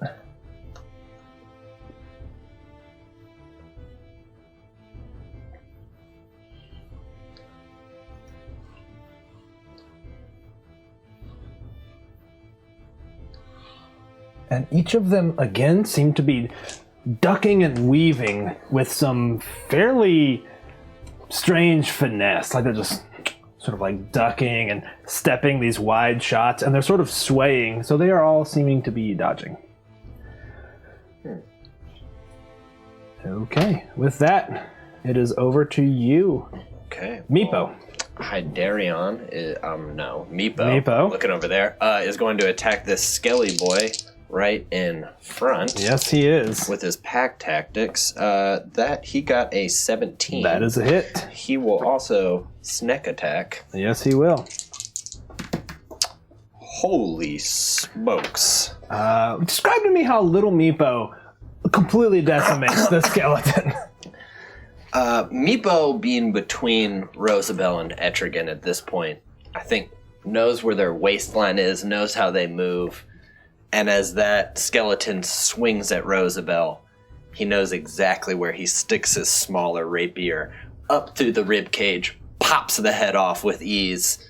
Like he just kind of crawls in to the chest cavity. He crawls inside, sits inside, pops the head off, and then tumbles pushes out it down. as the bones crumble to the floor. Love it. That is a dead skelly right there. Dead Skelly. And by the way, just so we were tracking, this is the one that you hit with your Ray of Frost earlier. This boy. Yeah. Okay. And with that, I think we're over to you, Etrigan. Nope. Oh, I'm sorry. I moved it and lost it. I'm having Sean level trouble over here. Yeah, you are. I've been better lately. Got better. I will hex him. Okay. You know, Feel free to move in the camera if you want. hit Get a him little with tighter an on the skellies. Eldritch Blast. Okay, he is hexed, and EB on the way. What do you want to hex on him? Dex. Dex, good choice. That That's is a hit. 19. A definite hit. So a D6 for hex. Yep. And And a 10 a for... 10 for LD Yeah. Blast.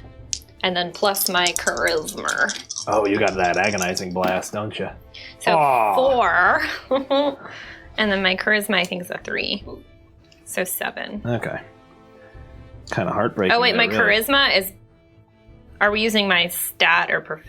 Your stat. 3 plus 3. So you got it for 7? Yeah. Okay, here. Can you remember which skelly you hit for 7? The one with the long sword and the tattered cape? That's the one. Okay, now it would be Etrigan's turn. Okay, I will, as a bonus action, touch my throat and black scales kind of come up. I'm choosing acid in hopes that some of the spray may melt some of the rubbish with my breath It weapon. seems reasonable. I didn't want to light it on fire. I'm just saying that's partly my intention. Tight, that seems reasonable. Okay. So I can move. If I move here, I get with a 15-foot cone. Yep. I can get. I think you could get those 4 Those if you 4? move there. All right. I'll move right here. Okay. And here come 4 dex saves right down the line. I'm going to roll them roughly as they lay, or do my best to. Okay, well, the 2 in the back seem to pass. Well, you know what? Skeletons aren't known for their dex. Oh, actually they are. Okay, so all but the one you've previously hurt pass. All right. Well, here's 3d6. So that's 10. So that one will take 10. The rest will take 5. Okay. The one that you previously hit actually, as acid melts into the bones, you see the bone melt away. You see some marrow kind of spill out as it melts, and it collapses to the ground. You do see some of the rubbish melt away, and in fact, it lets off an awful odor as it does. Good. These 3 have been damaged. 5 points. Okay, with that, we're over to you, Liluma. I am going to leap and bite down on this one's head. Nice.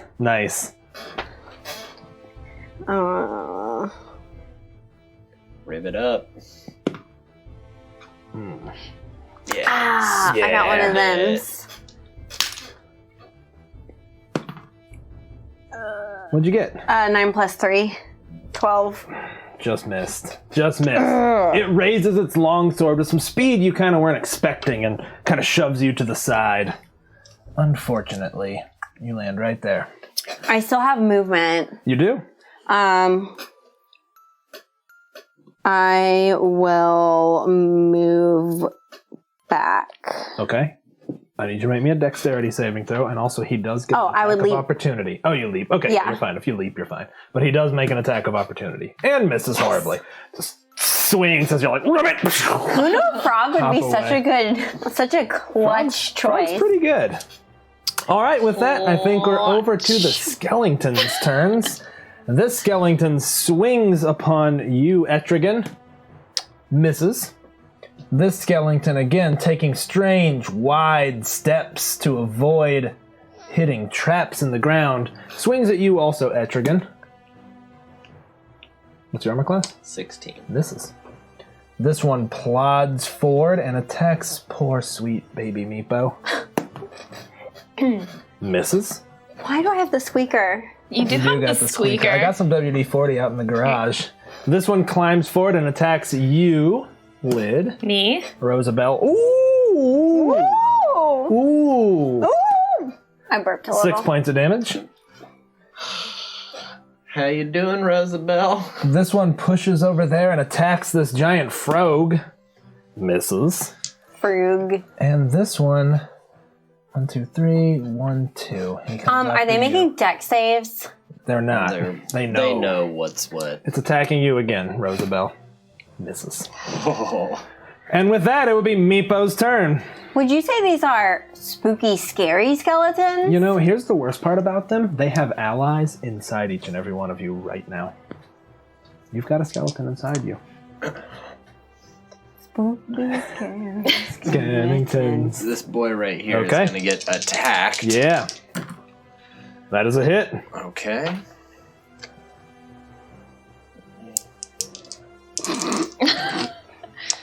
Seven plus 10 damage on this boy. Meepo again completely obliterates him. It's a good thing you guys have Meepo. Good God. I don't know how he's still leading standing us. up by carrying us all on his back like this. Meepo grabs a rib cage, pushes up, puts one foot in it, takes his rapier and sticks it in the eye hole and just like, kind of like rattling it around. Shards of bone fly everywhere as he hops down. Hell yeah. With that, Rosabelle. Rosabelle. Okay, Rosabelle's gonna definitely take a healing potion. She's gonna take a moment to do that. So 5, 6, 7 back. I'm gonna. Oh boy, oh boy. I guess I'm gonna try to do an Eldritch Blast at disadvantage. That's right. That's right. Although, let me just remind you. I really think we need those for clues later, Okay. though. So All right. Cool. Eldritch Blast at disadvantage.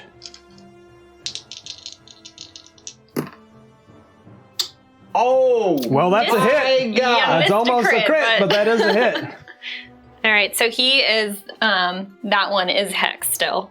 Yes. You want to see if you can readjust now? How's this even happening? Just things moved. 6, 7, 8, 9 damage. 9 damage on the guy who was already hit, right? Yep, and he had 7 the first time. You, as he's on you, sort of pull your hands together at your waist and sort of push into him as you see purple light. It's blue. Blue, it is blue. Yours is blue. Bones shatter everywhere. And then I can move my hex, right? You can indeed, but it's a bonus action. So next turn. Yep. You actually need to make con saves to make sure your hex is still up. I hit you twice there. No, I hit you once. plus your. You're a sorcerer, so I think you're probably good. Sorcerer. warlock. I'm a warlock. Oh, you're a It's warlock? Well, I don't think you're good. What's your Con. con save?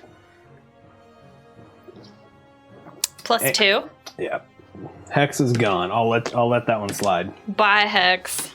Where's your little candle? Your pea light. It is your turn, Etrigan. Okay, I can't hit both these guys on a. Not with your. I can't stop eating. They're both. Are they both? This one's wounded too? Yes. With Yep. that Both are wounded. denotes? Mm-hmm. They both took 5 damage. That's right. But if I move over in front of this dude, I can get him. I'll do that actually and let Okay. that take that opportunity attack. Cool. And he misses you. Okay. Dex saves for both. Yes, please. As you just spray acid all over them. As they lay. Guy in front failed. Guy in the back passed. Okay, tight. So that one takes 12 damage. That one takes 6. Okay, this one sizzles, melts away. The other one is hanging on, but it's now like half of the skull has melted away. One of its arms, like the joint, kind of falls to the ground, and it's sort of just lumbering towards you now. Tight. Liluma. I'm gonna leap up and try and bite.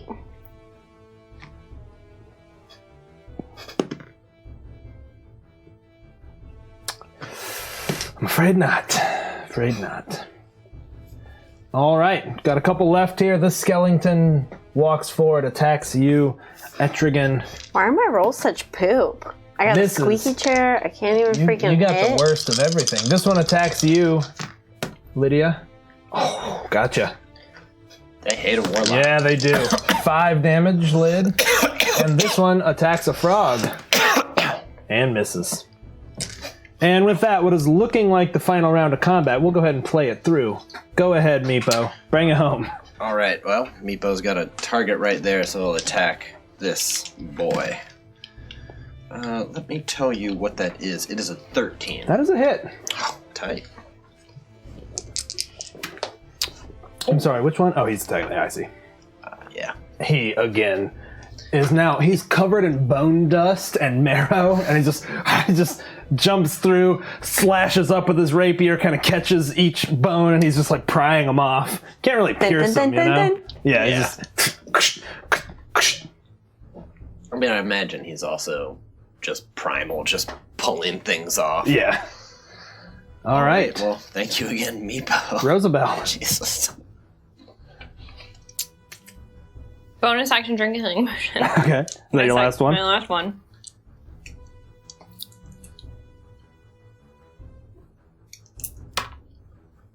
Yeah, that's good. Got some much needed health.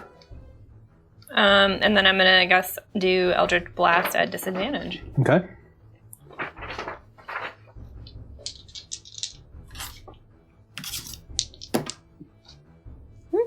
Got good. it. Yeah, you got him for sure. And Hex is gone now, right? Hex is gone. Okay. 7, 8, 9 damage. All right. Yeah, again, you're sort of trying to fight defensively, but still able to do the somatic pieces and fire off blue light right into its rib cage. Etrigan. Okay, can I get them in a cone if I move? Yes. Yeah, you Where could. would- I'd have to Yeah, go about here. right here. Oh, here. Here would do okay. it. All right. I want to carefully step. Go ahead and make me a dex save. I'm going to give you advantage, though, because you've burned away some of the rubbish here. It's a little easier to see where you're going. Tight. I don't know if... I got a 14. You're good. In fact, you see one just as you're stepping, like kind of almost lose your balance a little bit and kind of kick it, and you can see it kind of fly to the side. Okay. Dex saves for them, please. Dex saves for them. Just roll the damage. Both pass. That's 15, so they both take 7 damage. Okay, the one directly in front of Rosabelle silently melts, making no audible noises, no pleas, just melts, bones away. Eat a skeleton. For the love of God, I want to see Jesus you swallow a Christ. skelly. Yes! Yay! Finally. That's a hit. Okay, so You gonna swallow it? 1d6 plus 1 damage. Ooh. 7. Damage. Nice. And then I think on my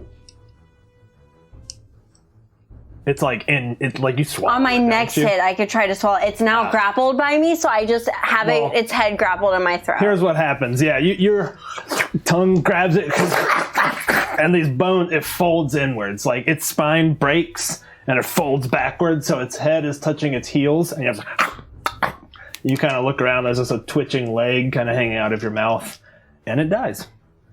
And congratulations, you defeated the skeleton puzzle. Whew.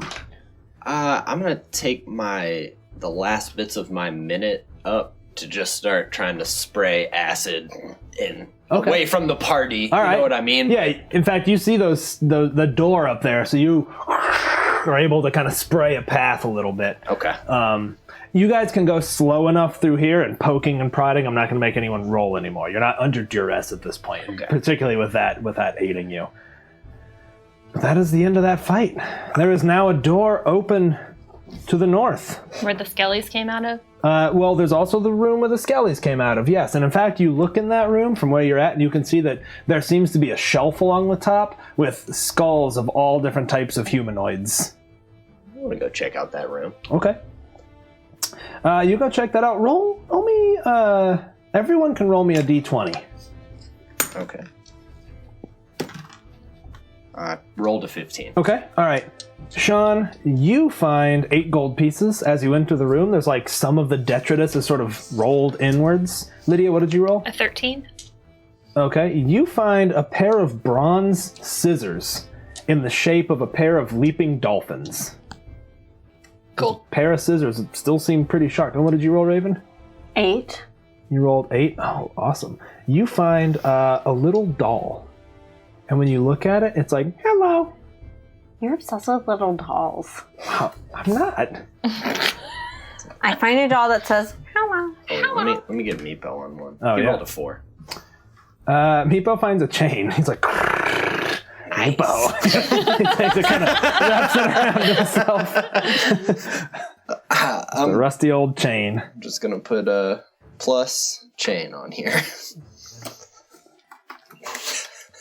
That says hello. Saved. You get the sense, though, there might be a little something else to the doll, but you're not sure what at this point. I'm gonna investigate it with my frog tongue. Do we want to take a short rest in here? You could if you want to. I'm good, but The if you room with want the to- skeleton seems total, like the ground is mostly clear, so pretty safe. If so, I'm gonna turn back into my normal form. Okay. Want to take a rest? Yeah. All right, we can rest in here. Yeah, take a short rest. Okay. You guys rest up. I'm good. I'm going to spend some hit die. Or as my elven form, I'm gonna investigate the doll more. Okay. You're not entirely sure, but it seems to have some magical property where you might be able to almost use it as a surveillance device. Like as you're sort of investigating, it'll take a full attunement. You sort of occasionally can glance through its eyes, and it's sort of very startling for you. Like, what? I love it. Got a nanny cam. You got an nanny cam. Creepy. I get my spells back at a short rest as a warlock. Mm-hmm. Borlock, am I right? Just kidding. No. Just kidding. No.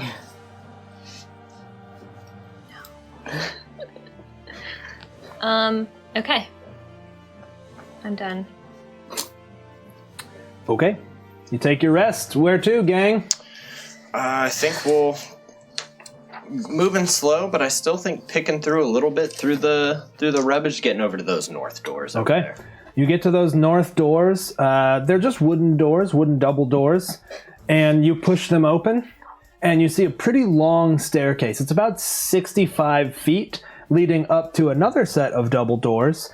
And as you open the doors, you look at this immaculate staircase. Looks like it's polished clean, and you hear a and then something blades of all shapes and sizes start sort of like from under the stairs, from the walls, from above, but they're very rhythmic. It's like It's very rhythmic. That sounded like you were like beatboxing. You want me to do it again? Yeah.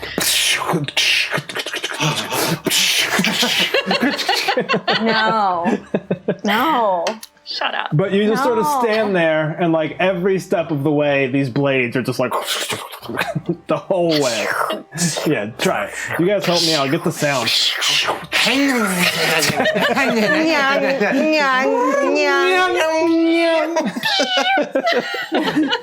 All right, I'm gonna say that only the penitent man can pass here, and I don't know if.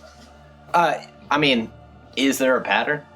There is a pattern. It would be, you can watch it, and here's essentially how this is going to work. You can make a dexterity saving throw each turn that you're on the stairs. A failure will result in damage, a success will result in none.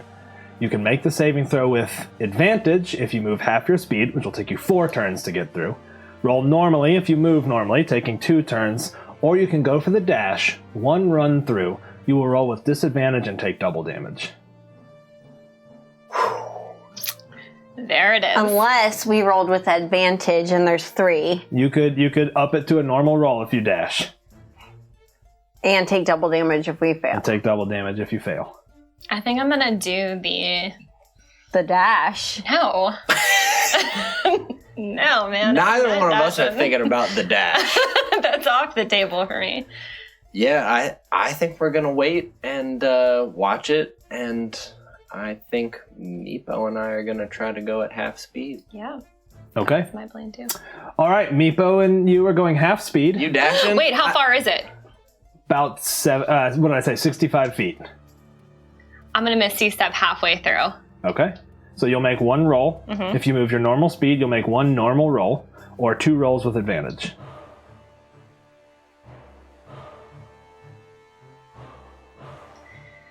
So 1 roll normal would get me there. 1 roll normal plus a Misty Step would get you there. But if I fail, I take damage, and then I have to roll again. Yes. Wait, say that again. If I fail, I take damage. You won't have to roll again. It's just you getting cut as you rush Oh. past. That's fine. I'll do that. Okay. Okay. So my Misty Step will get me. Okay, you want to go first? Yeah. All right, you're like, all right, I got this, everyone. Meepo's kind of like, be careful.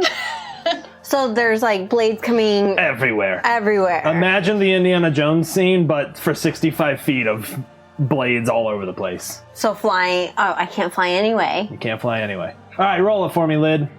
1 roll. Or a roll with advantage if you want. Or save them for clues, your I'm gonna choice. save him for clues. Okay, then roll for me. You make it. You see her just duck. One, like in slow motion, one hair gets split. She gets to the top, and you appear at the top. Double doors. Who's next? I think Meepo would go for it. Meepo's next. He's going slow. Dexterous. He's doing Going the slow boat. Okay. So at advantage, 4 4 rolls with advantage. Okay, that's an 11 on the first That's a one. fail. Okay. Meepo takes 10 points. Oh of my damage. He's god. down. Meepo's like, I got this. Falls to the ground. All right. In this amount of time, Yeah. can I make 1 roll to get to him? Yes. And then give him Yes. before he dies. He'll have 1 death save. Think about it like you're going in Got initiative. it. Okay. Then I am going to try. Actually, he would have fallen, so you could move and administer. Yes, so Okay. you're good. Then here's my Here's to your get to him. here's your roll. You're I good. made it. Yeah, you duck, and one of the blades now is covered in his blood. Oh, I'll administer 4 plus 2, so 6 back. He sort of looks up at you, and he's like, "Ow!" Okay. Okay. You give me your other healing potion in case. No, you hold on to it in case I go down. You've both made 1 of 4 successes. Mm-hmm. Or 1 of 4 rolls. Okay, I guess Meepo's still going. Okay, Meepo number 2, you can alternate. All right, I guess I'll go on the next one then. Okay. This is me. This is you. Good. Okay, here's Meepo. Here's Meepo, number 2. Good. Here's me. Both of you were just Meepo's holding your hand at one point until a blade comes up and Meepo, That was Meepo's. This is you. my third. This is you, number 3. Good. Meepo number 3. Good. 18. Okay. Yep. Me number 4. You number 4. That is a 16. You duck past the last one and get to the top with Rosabelle. Here's Meepo's Meepo number 4. Made it.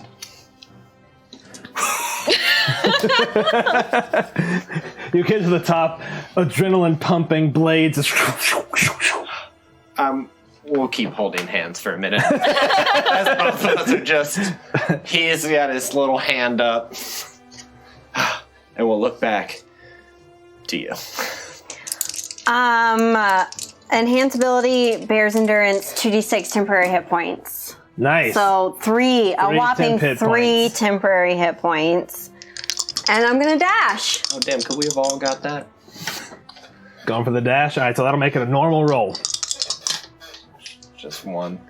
Oh man, hold on. Let me see which one I want to roll with. Okay, fair enough. Yeah, do the horse race. Yeah, It's usually that this one. But roll with your special thing. Yeah. You know. Roll with your rock. What'd you get? 10 plus what? Plus your dex save. Are druids proficient in dex? 12. No. Taking double damage.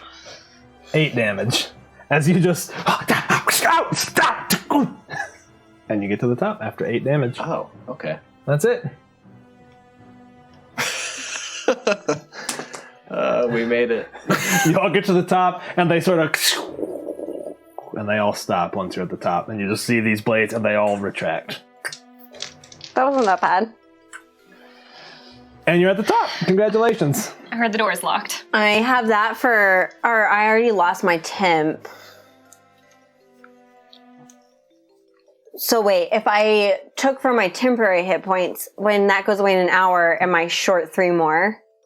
No. You okay. would have lost those 3 first. So you took 8 damage, so you'd really only lose 5. Okay, but then when my ability goes away in an hour, I don't No, okay. yeah, you don't lose them anymore. And then I still have Advantage on basically athletics. No, you did con, right? advantage on con checks. Are there any skills for con? I don't think so. So No, they're not. it's basically moot. All right, you all have fine. 2 double doors Turn the before light you. on. Meepo is panting. Meepo's gonna take his last healing potion to get him all the way up, Okay. which even at minimum would get him up to the top. Okay. So, oh, what? No, go ahead then. Okay. All right. No more Healy boys for us. Wow. Well done, everybody. Through the doors then. You open the door and you see a circular room. Let me draw this. This is the... Wait, don't I get back spell slots on a short rest as a druid? Depends what your subclass is. What are you circle of? Shepherd. Oh, so I don't. Shepherd doesn't. Okay. This is the Blades of Doom.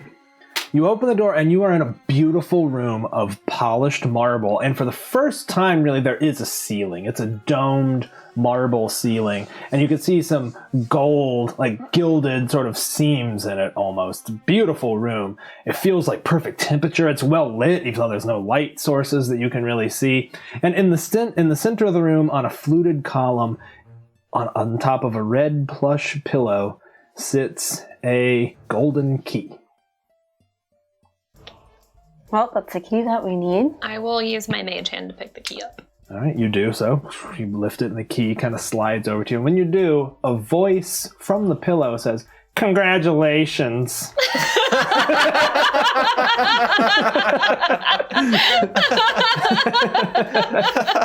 Do you get to, decide how the voices sound? Yeah, of course. It's not, written into the adventure. I don't know. Okay, now I'm not as a gonna tell you my stuffy secrets. clown, you say... I'm not going to tell you my secrets. Why won't this... Oh, okay, I got it. What? Okay. Never mind, I'm good. Okay, anything else in this room? That's all you see in this room. But it's a gold key. It's pretty large, too. I mean, as you mage hand it over, it looks like it would fit in that silver door, except it's gold, not silver. This could be the key to the gold hallway, and I bet the silver key was in the golden hallway. Must be. Should we go to the gold? I guess so. We didn't find any riddles. No, we didn't. Alright. I guess we go down the golden path. As we step out, do the blades start back? They don't. Oh, wonderful. The blades have ceased. Alright. Do we have to get across the... For the sake of time, imagining you climb back through the same pit, go through here extremely slowly. I'm not going to get you with any of the traps again. So you get all the way back, past the pit trap, back to the very entrance, and heading down the gold path. Is that correct? Yes. As we look past our picture, have they changed? They've not. Okay. Yeah. Good thought, though. In fact, you already got inspiration. Go ahead, Lyd. What were you going to say? I don't know. Oh, we're in that main hallway. Yeah. You're right here now, at the mural. The guest book is right there, right? Guest book is a ways down, Oh, yes. never mind then. But I mean, not like, it's like 30 feet. You could walk Oh, to it, I no just want to go problem. and check our names. They're still there. Not crossed out? Mm-mm. Okay. Not crossed out. Neat. Still there. Let's go. Okay. Down the other hallway. Let's do it. Cautiously. All right. I believe I described what you saw previously, but as a refresher, there is a door here. There are stairs leading up, and as you approach, you can see that there is another door at the top of those stairs, and then a hall that splits off that way, and you can see that there's kind of a junction. Conjunction, junction. What's your function? Our dungeon. What's your dungeon? Slicing off heads. God, if Coach were here, he would have loved that. He would have Pearl Jammed it up. He would have loved that. Can we listen at this door right here? Yeah, you're at that first door there? Yeah. 100%. Well, why don't you go ahead and roll me perception? Okay. I got a 12. Okay. I would like to listen too. Yeah, I can't roll for shit tonight. You guys hear absolutely nothing. I would like Phoebe to go up the stairs. She does, and nothing happens. There's a door there at the top. She kind of paws at it a little bit, but nothing jumps out as strange to her. Okay. All right. Well, we got a door here. I suppose we should open it. Okay. In fact, I didn't mention this before. This is important now that you're here. I'm sorry. The door seems to be ivory. It's inlaid with ivory. Quite beautiful. So we've seen a silver door, an ivory door, Those metal doors. ornate metal doors, just a normal door that led to the wizard. Right. All right. I'll use my mage hand to open the door. Okay. You open the door, and strange room. It's about 10 by 10, so relatively small. You see all over the walls paintings of carnivorous animals eating prey. Like you see wolves eating a rabbit, eagles that have snatched a fish out of water, so on and so forth. Sort of the whole area. As you look up at the ceiling, it's painted with treasure chests. Some of them open and jewels spilling out, some of them closed. Just all an array of treasure chests all around you. You also find a couple other things. You see inscribed on the west wall, so sort of this wall here. Let me draw where you're at. Inscribed essentially on the way you came in. You see ... this tool with ... This tool with. Yep. The pictures of the animals eating prey, are the prey smiling?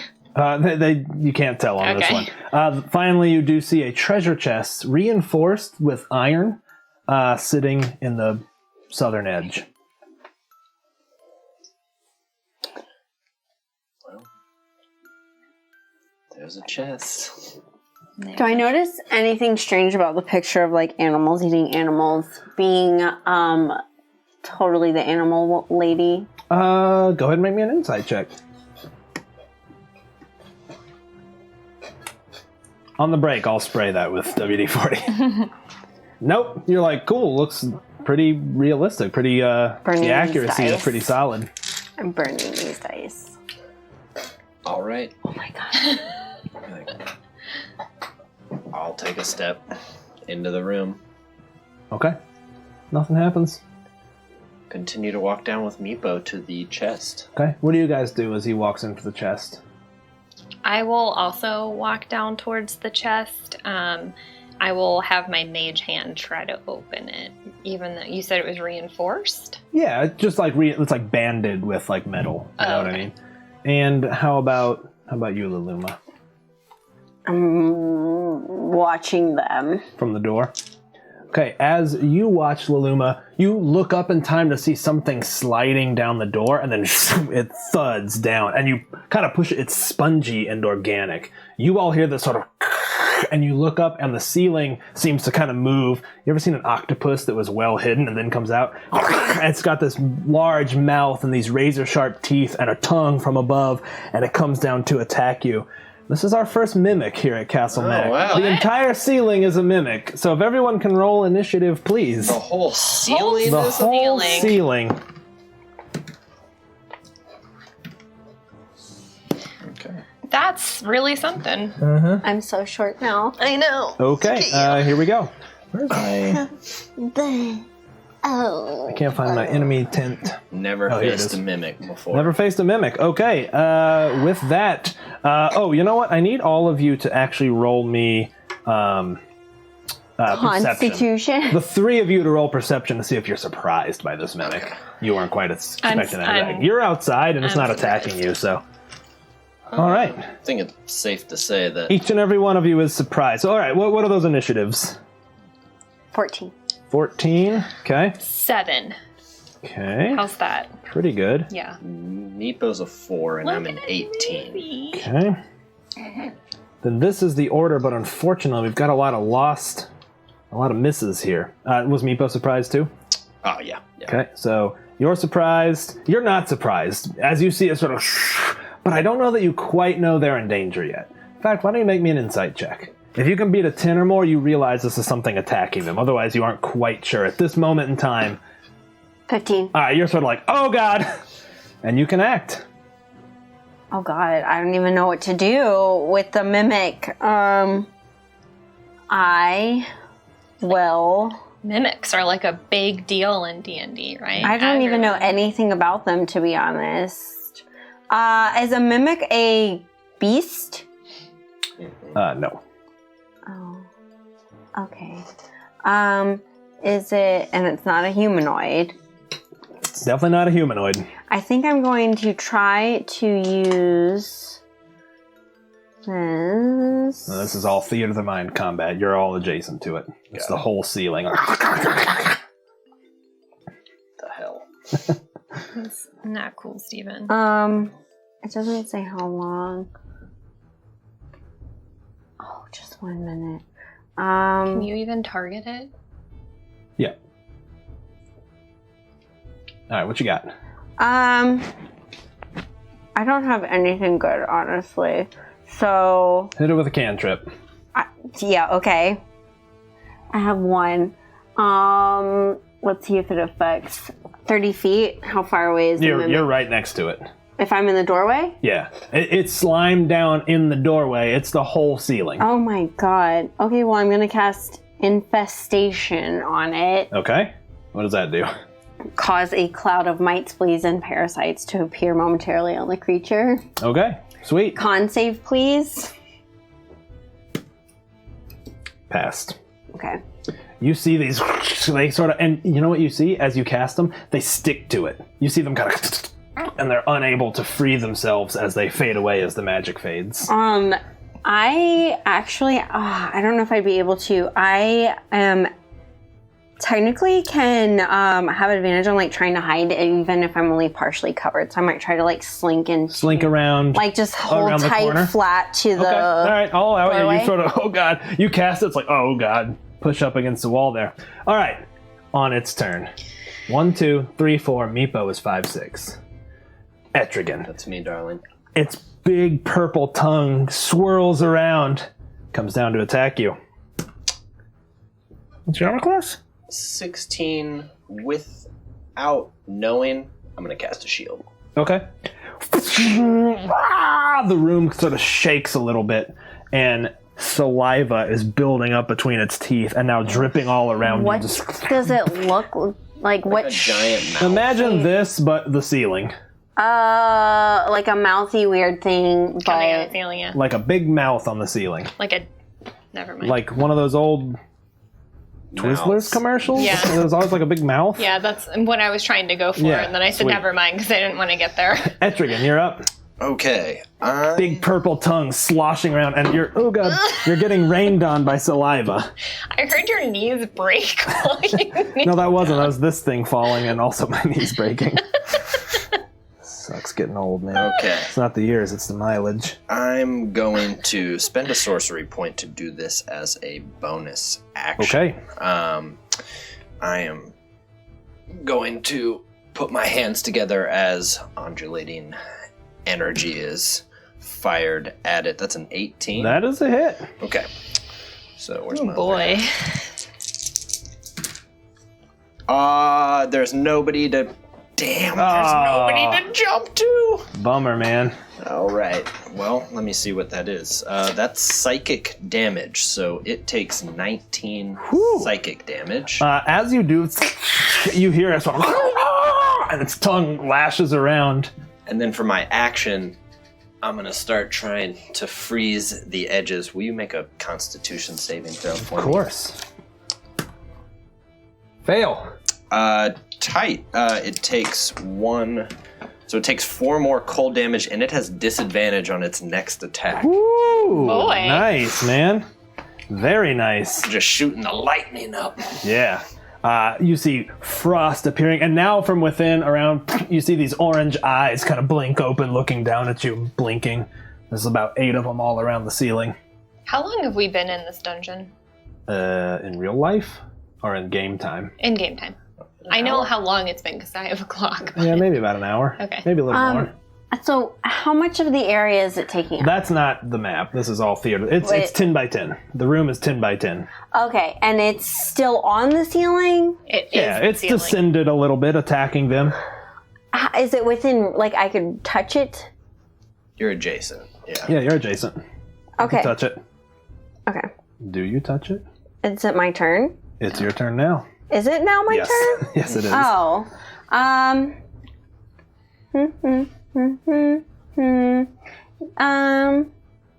Okay. How do I make a melee spell attack? What number do I use? You roll your wisdom plus your proficiency. See how it says plus? Are you trying to cast that? It's +5. Oh, it already tells me, doesn't it? Okay. Primal Savagery, my nails grow longer. Okay. And I'm going to Sweet. try and screech it. Screech it.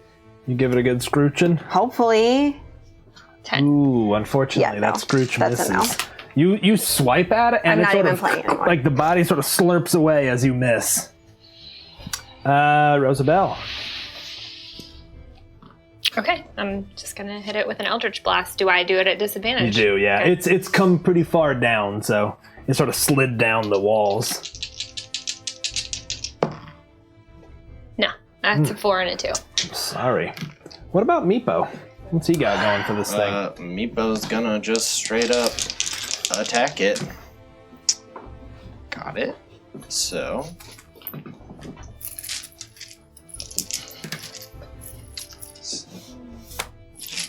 10 damage from Meepo. Nice. He reaches up, stabs it with his rapier, sort of pushes deep, and you can see almost like putty, like moving your fingernail through putty or something. And he pulls it back down, and the thing sort of lets out those. Its eyes are blinking and tracking you. On its turn, it will attack with a disadvantage. Putting your dice away. Just keeping the good ones out. It attacks with disadvantage at... Well, let's see. It's now got all of you, so let me just roll a d4.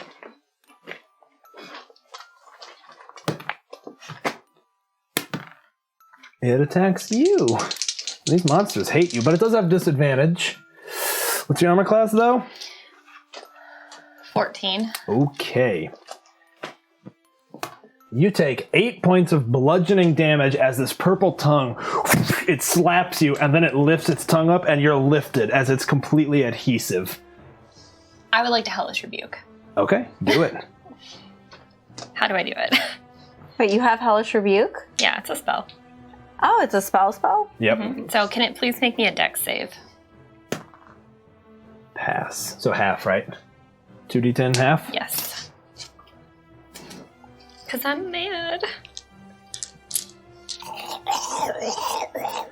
You're like completely stuck to it. Woo! 15, so it takes 7. It like now bits of it are sloughing off and they hit the ground, and for a moment they match the like cobblestone around them and then turn kind of gray as pieces of it are falling down and like sort of automatically camouflaging themselves and then fading. Over to you, Etrigan.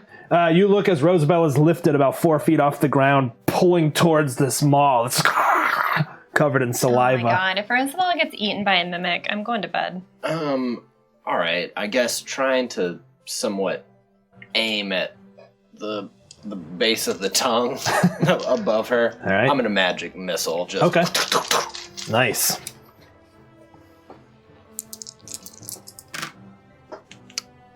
Yeah. That's 13. 13. All right. I'm going to give him a con save to see if he drops her. No. Ooh, ooh. But they're force damage all over the place, and you can feel it kind of like loosen, and honestly it would drop you if it were making any conscious effort to hold you, but you're just stuck to this like double-sided tape of a tongue. Gross. All right, Liluma. Gross. Mm-hmm. Bonus action healing word. Ooh. 6. I'll take it. And as my action, fingernails. Okay. Or not, like, you know, it could go anyway. Oh. No. It just sort of slurps aside again as you keep trying to scratch at it. You're new on this adventuring life. Some days, like, when you play, it's just like, why am I even still at this table right now? Rosabelle. Can it make me a dex save? It certainly can. That would be a fail. Wonderful. Sacred Flame, so it's 1d8. Roll it. Figure I can't get it with an Eldritch Blast right now. That's 1 damage. Gosh. How do I kill it? That sucks. Meepo. You're a real dick. Meepo. You see a piece of it, though, burn, and another piece kind of hits the ground, and it turns into a pile of gold coins, and then that melts away into, like, gray putty. Meepo's doing is the up. same as Rosabelle. Trying. Yeah. Oh my god. 16 damage. Meepo Can you just play Meepo? all the time? grabs your belt and pulls himself up, and you feel his little claws hook into your belt as he pushes up, stabs it with the rapier, both hands, and cuts across its gums, and it's kind of, and you slowly feel the adhesive release you. You hit the ground and cover yourself as putty starts falling all around you, filling the room about 3 inches, and you're covered in mimic putty. With that, we're going to go to our second break. We'll be right back, everybody.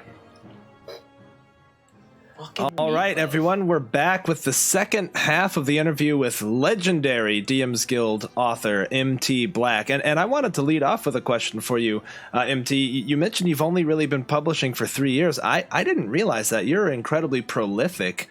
So can I ask some process questions maybe now for some would-be authors out there? How in the heck do you balance life and, publishing and... Yeah, it's. I get that question a bit. Look, once I started publishing, I was bitten by the bug pretty hard, and I love writing for publication now. And I get, as my wife will attest, I get fairly antsy and hard to live with if I can't get to the keyboard and do some writing. So it consumes just about every shred of spare time that I have. But I have to write. I really do. I don't think if you don't enjoy the creation process, you could do it as much or as effectively. But it really is a compulsion. I started publishing, and people laugh when I tell them this, but when our baby was born, was soon after that I actually started publishing.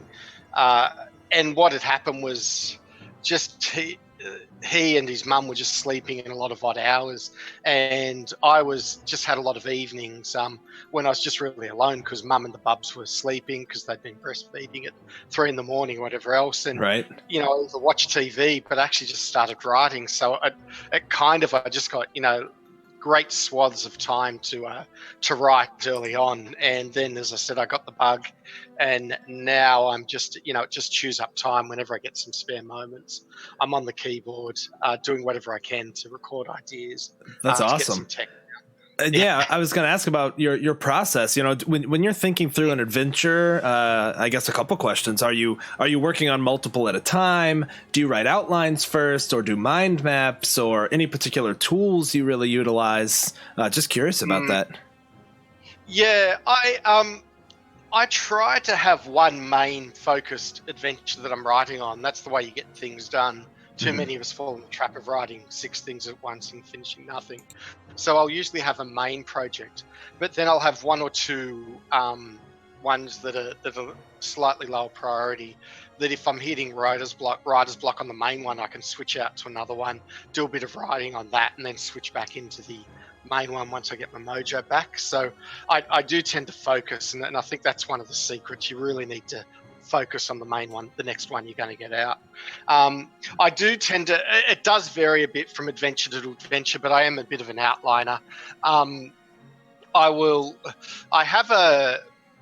it's changed a bit recently because a lot of the adventures I'm writing now, I'm given a spec for, because I'm getting commissions from people like Watsy, or from other folk, or there's a certain requirement as part of the guild adepts to do X, Y, Z, and so I'm not having to conjure everything up. But when I started writing, I created a little ideas file, and whenever I got an idea, no matter where I was, I just opened it up on my cloud drive and put that idea in, and a lot of my early adventures, and it's funny, you do that for a couple of months and you suddenly have a huge file with little adventure grabs and seeds. So a lot of the ideas for my early adventures came from that. That's awesome. What I typically tend to do, I'd grab the main concept. For example, you mentioned Giant Slayer before. The main concept there was, how do I write an adventure for first level characters where they get to kill a real giant at the end of it? That was kind of the conceit. And another theme I had there was, I really wanted to do a Fae adventure where people are wandering through a magical forest and encountering really fun Fae themed creatures. And then I'll accumulate a number of ideas for encounters, and I'll often start with just a really top level outline, and then I'll start to write through it and just fill out the outline. So I tend to work that way. I tend to outline first and then fill things out, and just focus on the next thing ahead of me. Very cool. Well, let me ask you this then. Given how prolific you are and how quickly you've gotten that content out, is there one adventure of yours that you're particularly fond of? Like, is there one that you're like, man, that was peak. Certainly you'll get there again, but is there one that you look back and you're like, man, it just came together. It just worked perfectly. I love that adventure. Wow. Yeah. It's hard. It's hard. I love all my little children, but If the ones I did last year, certainly the Lich Queen's Begotten. Lich Queen Begotten is something I really look at with a lot of fondness. Partly just because I was trying to achieve a number of things there. I wanted to introduce the astral plane. I had to use a lot of foes from Mordenkainen's Tome of Foes. And I had a couple of ideas in there, like, for example, you fly to this, basically this floating giant's head out in the middle of space. I'd had that vision. I was trying to incorporate. I wanted to incorporate the Lich Queen. I wanted to put a really good moral dilemma. That all just came together really well in a pretty tight package, and it's been so well received. And it's also, as some of your older listeners will know, it's a tribute to a Chris Perkins adventure called The Lich Queen's Beloved. So I was writing that as just as a little tribute as well. Awesome. And, it all just came together really well, and then it was just been so well received. I wouldn't say it's my favourite, because there's a lot. Like, I love Blue Alley that I put together last year as well, but it's one I'm looking at and thinking, that just came together really beautifully. Yeah, very cool. Let's see, what else was it? Given all that time and how every second is eaten up, how often do you actually get to play anymore? That was the other thing that happened the first year that I was writing. My regular group had just fallen apart, and so I didn't play for about 8 or 9 months, and so the writing became a surrogate for playing. I've tried really hard to make sure I play regularly, and I know there are some writers out there who never get to play, and I think that's ultimately problematic. At this stage, the way I make it work is I play once a fortnight with my group, and we have like a 2-hour game in Discord, so it's an online game. It's pretty convenient, and it's fairly strict 2 hours. So I get in about 4 hours a month, which is not a lot compared to some folk, but it's what works for me. And we cram in a lot in those 2 hours. We went through Curse of Strahd in 10 2-hour sessions. So wow. We go through a lot, and we're actually doing a best of the publications at the moment. I've kind of strung a whole heap of dungeons together out of all of the books, and they're just about to go to Maelstrom, and after that they're going to go to Menzoberranzan, and then down to Chult. So we're kind of doing a bit of a tour of all the books, and I've strung them together and do a bit of a meta storyline. Yeah. Very cool. All right, well, we're almost out of time. We've got a little over a minute left. So let me ask you this. You mentioned dungeons, and I think Blue Alley is a spectacular dungeon-esque thing. What's your philosophy right now on dungeons? When you're designing a dungeon, what are you bringing to the table now? We discussed this a little bit before. Partly I'm trying to create locations in the dungeon that are intrinsically interesting, so people come into the room and, like, you're not going to hit 11 out of 10 every time for that, but there's a lot of rooms in there that are good fun just to interact with. I'm trying to give people good, sensible, fun choices to make, just in terms of the dungeon navigation. So, which is one of the strengths of dungeon. You can put in these these great decision points and help give people the opportunity to make meaningful choices. And I want to bring interesting combat encounters to the table, as well as fun people to socialize with as well. So nothing too new there. I'm really just trying to hone what I've done and take that to the next level. Yeah, well, I think you've gotten very efficient at it, and clearly lots of people out there agree. And so with just a few minutes left, I just want to thank you again for making time for this. Really appreciate it. I know it was a random kind of tweet out of the blue, asking if you'd do this. And I hope you've enjoyed or get a chance to take a look at this run of Blue Alley. And any closing thoughts or parting wisdom? No parting wisdom, but just thank you. It's a great pleasure talking to you and to your viewers this morning. I hope you have a great time. All right. Thank you again. And everybody, we'll be right back with the final act of Blue Alley.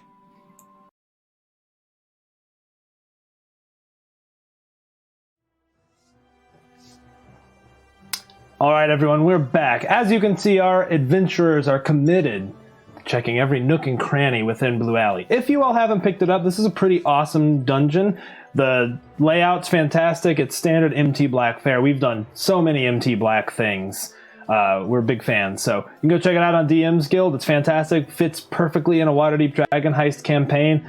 Thought about doing this with our main characters, but kind of decided on some other side quests. So that being said, we are going to continue this Not this coming Sunday, but the Sunday after. That will be the sequel. That'll be part 2 as we finish it out. But we're going to go for a little bit longer tonight. Let them get 1 or 2 more rooms in under their belt. So, with that, you all have just defeated the Mimic. Mimic putty has fallen all around you. And Meepo picks up a little bit of it. And he sort of tugs on your pant legs, Etrigan. And he's like, watch Meepo. Kobold use this. And he holds it in his hand and he thinks really hard. And a gold statue appears. And he sets it down. And he's like, lure people, yes. I see. I'll try it with a little putty. I'll think of... I think I'd even just think of like a crystal ball, like something. All right. You think really hard about a crystal ball and feel it almost in your hand, and the putty kind of reforms itself into what looks like a crystal ball. Well, I've got some empty potion vials now that I drank them. I'll think I'll... Okay. With as many potion vials as you fill out, that is 1 use of Mimic Putty. Once you use it once, you can't use it again. Mm-hmm. But you can set it to whatever you imagine. That's roughly the same size. I will also fill up my healing vials with putty. Yeah. This came out of the chat, so we were talking, people were saying this would be a cool magic item, and I was like, absolutely. So we're using that. That's right out of the chat tonight. Organic. Oh. Thank you. Tight. Does it have GMOs? Lydia. I don't know. All right, you all stand there. There is still a treasure chest in this open room. That chest, man. Okay, great. You open up that chest and you do find some nice things. You find 40 gold pieces. You find a small bronze bell and a little silver key wrapped in a velvet cloth. The bell, when you jingle it, it's dead silent. You, can feel it. Like one of those dog whistles? Could be. I wouldn't shake it much more than that. It might be luring something in closer. Could be. Do you want to hold on to the bell? I'd prefer not to. I seem to be having bad luck with everything I touched today. Do you want the bell, Rosabelle? A bell for the bell? That makes sense, yes. As he says that, you hear ring-a-ling-a-ling-a-ling-ling coming from the bell. I guess I would say bell again. Nope.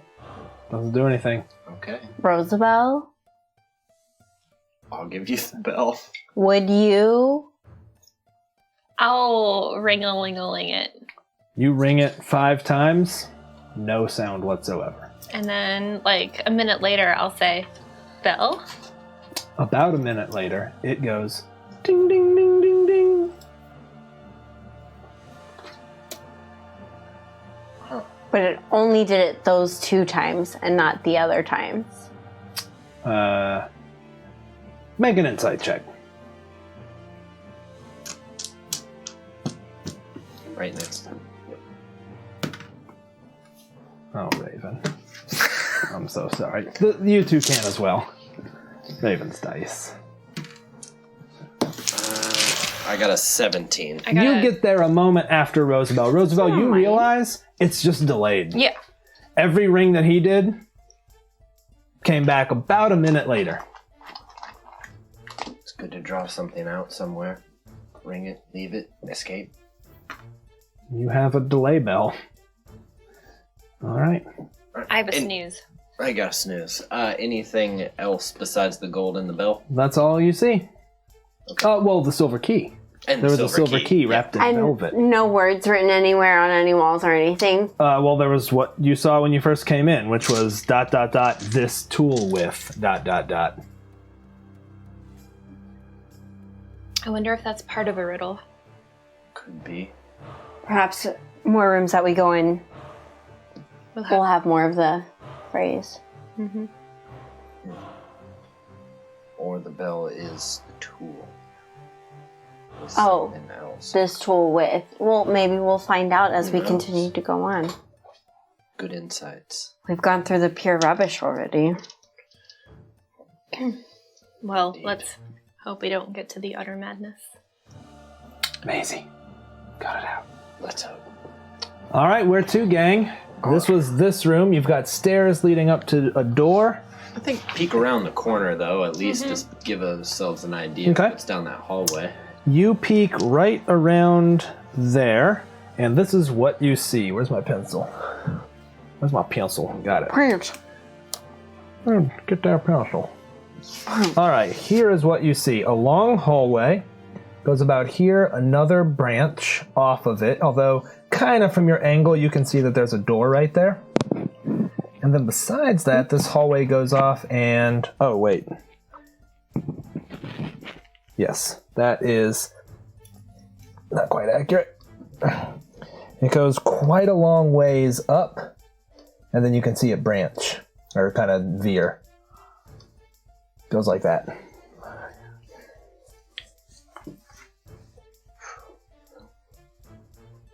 What do you say? Down the long hallway or up the stairs? I'll share with everybody the map right now while you discuss. I don't think it matters. Whatever way we go, we'll probably come back and go the other way too. True enough. I say we go up the stairs. Let's go up the stairs. Go up the stairs. Okay. Cautiously. You ascend the stairs where previously Rosabelle's cat had come before. And you just see a wooden door. Regular old braced wooden door. It's got like iron banding. I'd like to give it a roll listen just before we... Give it a listen. Yeah, it's a 22. Okay. As you listen, you swear you can hear birds singing, like in the distance. And like breeze, maybe even through grass. You two should give it a listen. I feel like I hear grass and bird songs. I'll listen.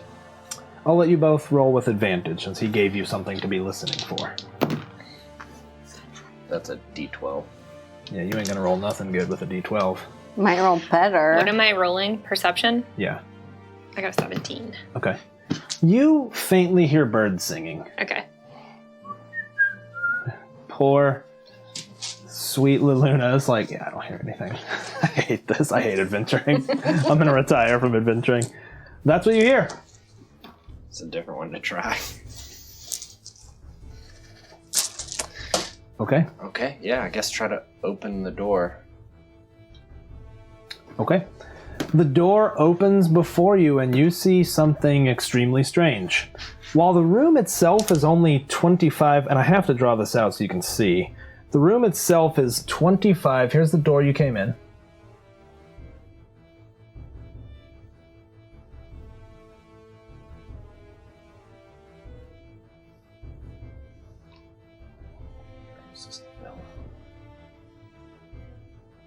That bug thinks you're drawing its house. Get out of here, bug. What are you doing? Oh, man. Can't get pushed around by no contractors. Adjust that battle cam for me if you would, so we can see that. So here, if you would, put your characters right here. This is where you've come in. Ooh. Guys, put your characters right here, please. I don't have them. Whoever do. I was disposing of the bug, On my pants. but then I disposed of it off the pant. All right. You walk in here and you look up and there's a bright shining sun overhead. And the room, the walls are clearly painted like green rolling hills and clouds in the distance. But underneath your feet are luscious grasses and bushes growing. And it feels exactly like you're in a massive meadow. You in fact see a water trough right here. And those right there are two grain silos. Sort of both painted on the wall and a doorway that looks like it leads into a strange circular room. Are there any little animals in here at all? Not that you see, but you maybe hear the buzzing of an insect and kind of look around, and yeah, you see a fly kind of lazily buzzing around. But not any, like, non-insect creatures? Not that you see. I would use my mage hand to open the door slightly, one of the silo doors. Okay. You open one of the silo doors, and you see it doesn't look like a grain silo on the inside at all. It is completely ivory on the inside, or maybe painted ivory. You're not sure if it's real ivory or if it's just painted that way. And there is a golden, crazy geometric pattern all over it, like everywhere, up the whole wall. In the center of the room, you see a big pedestal. And on that pedestal is an ox skull with its big horns, and the horns are plated silver. Not a Minotaur skull. Not a Minotaur skull. What's this room? Yep. Okay. So it's painted or potentially real ivory, golden geometric shape Maisie. all over that, a pedestal and an ox head on it with silvered horns. Silvered horns. Geometric shape, huh? Yep. I'm gonna speak out in like a bird noise, and I have speech of the woods, so I'm gonna just call it like hello, hello. You do, and it echoes as if you were outside. Rather, it doesn't echo off the walls, but nothing responds. Well, then I think I'll attempt in like a tiny animal, like a squirrel type noise, like hello. All right. Or like, You don't hear anything, and in fact, as you watch the fly, you're familiar with their patterns, or rather their lack of patterns. It seems to be flying in a fairly programmed pattern. Like as you watch for 20 seconds, it kind of does the same thing over and over. we're like in a simulator. We're in a sim. Maybe crack open the other door. Mage hand. You do, it's identical to the other one. Even the ox skull. Even the ox skull. Walk in that one and see if you come out the other side. Fair enough. Bye, Etrigan. I'll do it. I'll look in here. Nothing else that I see. At Not a this point. thing.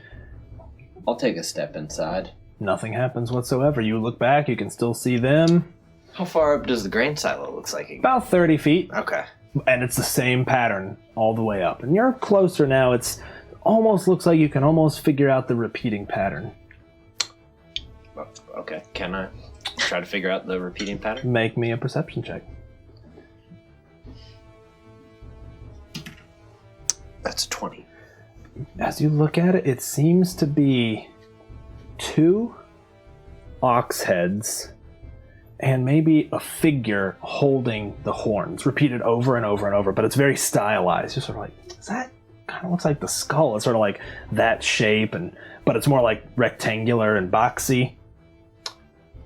Holding. Does it look like there's a particular position that the ox head's Tough to being- say because it's so stylized. Gotcha. Right, like the ox head looks like angular and pointed and, Okay, I'll bring both of them and be like, look at this. And I'll point out exactly that. Okay. You all see it. Once he points it out to you, you clearly see it. That there's a pattern. Mm-hmm. Yeah, the pattern I described to him. Do we think we need to pick up the ox heads at the same time? Because you said it's a picture of 2 ox heads Mm-hmm. being held by 2 separate individuals. Seems to be. Okay. All right, you pick up this one, and I'll go pick up the other. All right, we'll do it on 3. Okay, I'm gonna scurry in here. And I'm gonna watch the fly while they do it. Okay. Okay. All right, on 3. 1, 2, 2, 3. We'll both pick up at the same time. You pick it up by the horns. As you do, you hear a distant meow. You outside see where the door was, suddenly becomes painted over wall, just like it was the rest of it, the rolling hills. And in front of you, a Minotaur. I knew it. And it looks down at you. I need everyone to roll initiative. Can we not? We can't see that? Oh, you totally see it. It's right next to you. Oh, okay. Or you're here. The doors are not No, closed. when you said it got painted over, I didn't know I'm if sorry. we got, no. like... This door. I was like, okay. cool, just I me was and like, Meepo, like, bye. shit. Good question. Just this external door. Yeah, I thought that we were trapped in those rooms. Okay.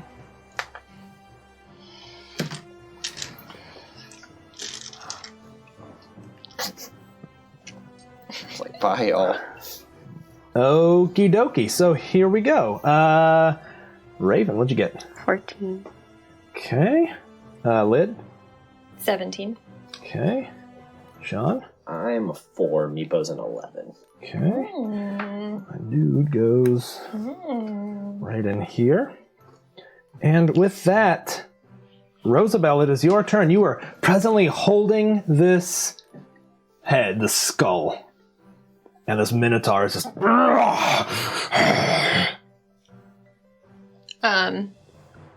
As an interact, I would try to like shake it to see if it affects the Minotaur at all. It does not. You Okay. feel like, you shake it and nothing happens. Fine, I'll shoot an Eldritch Blast at it. As you take your hand off to shoot it, the Minotaur vanishes. Well, son of a bee. Does the door appear again? Nope. All right. It's your turn, Raven, unless you all want to be out of initiative in this moment. Minotaur's gone. The Minotaur's Minotaur. gone. But we have no way to get out of the room. I will hold a spell action. All right, you hold a spell. Meepo has his rapier at the ready. Both of you hold your action. For triggered when once it reappears. Okay. Yep. We're back to the top. I would holler back and say, if you take your hand off of the horns, it'll disappear. But so did the door. The door is now gone. The door did not come back.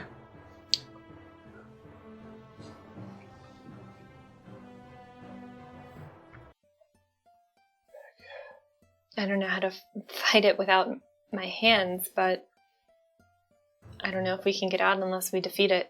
I could try to pass them around. The heads around. So we can't put them back down? You get the sense that it's not the act of lifting, it's the act of holding. The horns. Yeah. Oh, well, do you put your hands back on the horn? No. Okay. No. Wait, so are you holding the horns now or not? No, I'm holding it, but I took one hand off the horn, so I had this hand free. So seemingly, if I were to put my hand back on the horn, the Minotaur would come back. Oh. That is reasonable. I have an idea. If I can hold this horn and I go over and have Raven hold the other horn, we would both have a hand for casting. You could certainly try. Oh, so you have to be touching I got confused. You have to be touching the actual horns, not just the skull, but the horns. Seems to be the case, yep. So if you and I could hold a horn each, we could both use our free hand to... Meepo and I can hold the other. Yeah. Or what if you just held it between your legs, like a thigh master, like... I don't think my thighs are that strong. Squat. Just do a skull squat. Squanch it. What do you guys do? Let's give it... Okay. Yeah, I'll come over. Hearing you think that out loud, I'll come over and I'll wait for Meepo to rush over too. And then on the count of 3, Meepo. I mean, do we want to be in these things, or do we want to be... I would want to be near where the door We want to be open. here. Yeah, actually. And then I held a spell. Does it still trigger when it returns? That's gone now. Okay. You guys have gone out. Although, I mean, you all can all prepare an action now. Yeah. Okay, now that you think it's going to happen. I'll hold a... All right, I'll let everyone hold their actions. We're just going to stick in this initiative, except I'm going to move him to the bottom. He won't be surprised, but you all will get your actions first. Okay. This is essentially you holding and doing it. Do you mind if I...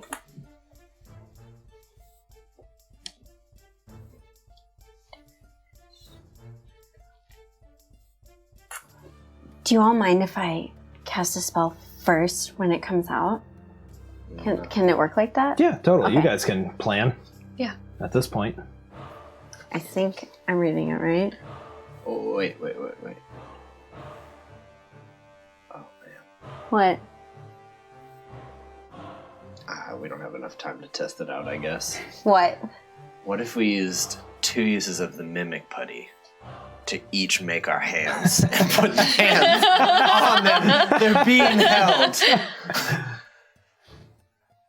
You're certainly free to try it.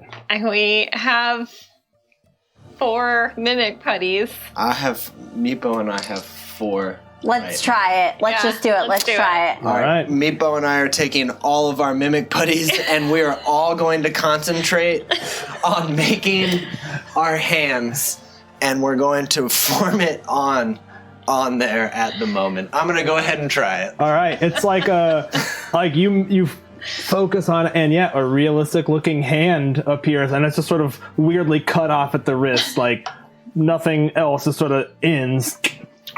Put it on the third horn. You form the hand. In the distance. And then, and it looks a little bit annoyed, like it snorts like, and you all were prepared. So here we go. We're in order. Nami. Geez. You want to go first? Yeah. Yep. So I'm going to use my spirit totem and cast a hawk spirit right there.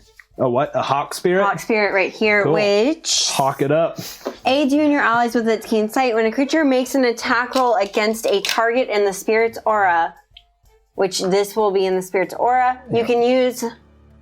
So when any creature makes an attack roll against a target in the spirit's aura, I can use my reaction to grant advantage to that attack roll. Okay, cool. So you can give one of them advantage once on your turn.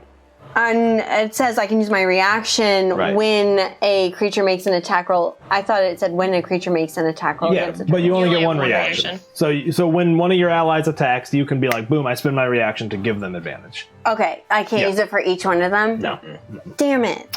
Why not? Because there's only one. Only one reaction. Rosabelle. Eldridge BB. Sweet Eldridge BB. Okay. Yeah, you're not adjacent. You're here. Hey, can you fix the camera? Oh, man. Don't you wish you would have put a hex on first? No, because I don't have any spell slots. Oh. Yeah.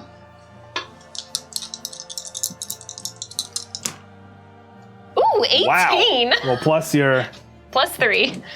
21 damage. You can also lower it, too, if you want, if it's too top-down or something. Man, you be the author. It's fine. I won't tell you. I won't tell you how to do it. You did how much? 23? Yeah. Nah, man, I got you. Let me get this. How do you Let me kill get it? this thing. You wanted to go high and up. Nah, saying lower it so you get can see the figs. Do this bad boy. There you go. Now you get to look at those painted figures. All right. Let me pull back a little. Because look at that awesome Minotaur. All right.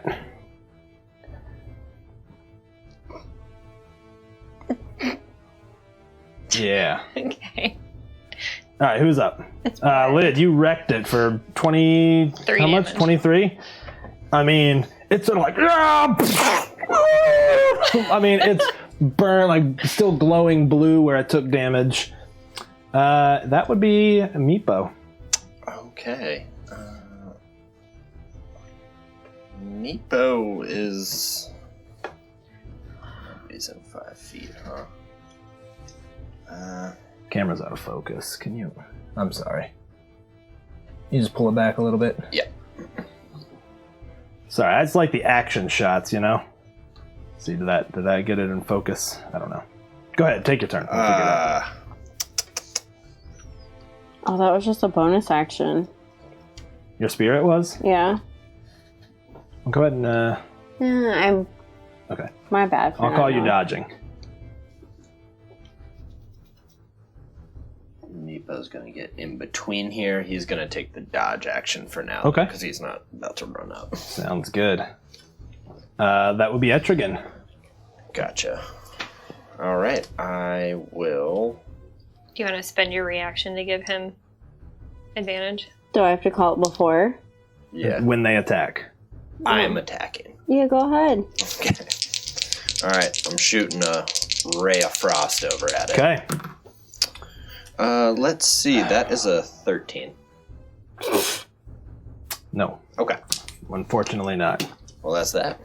Okay. What's wrong with our hands? I've been okay. I rolled a crit. All right, well, there's You're 4 of doing you. fine. Actually, no. It took a nasty hit from you. It's going for you. No. I'm just gonna move your spirit. It steps forward, and you can see it's got this. picture. Exactly, that's right. It's got this massive glaive, and it just lifts it up, swings down on you, Okay. and it seems to be attacking recklessly, in fact. Oh, what a son of a bee. Oh!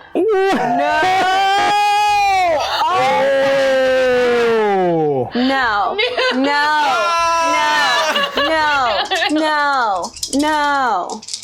No. No. Are you kidding?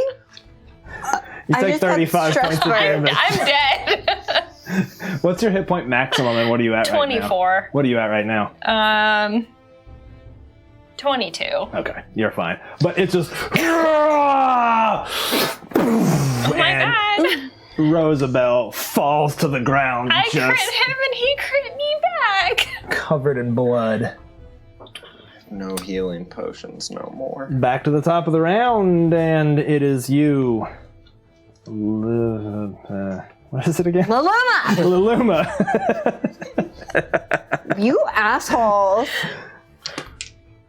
9 points of healing for you, bonus action.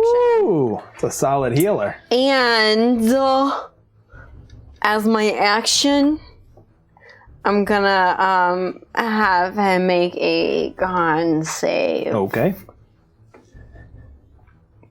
Gulp.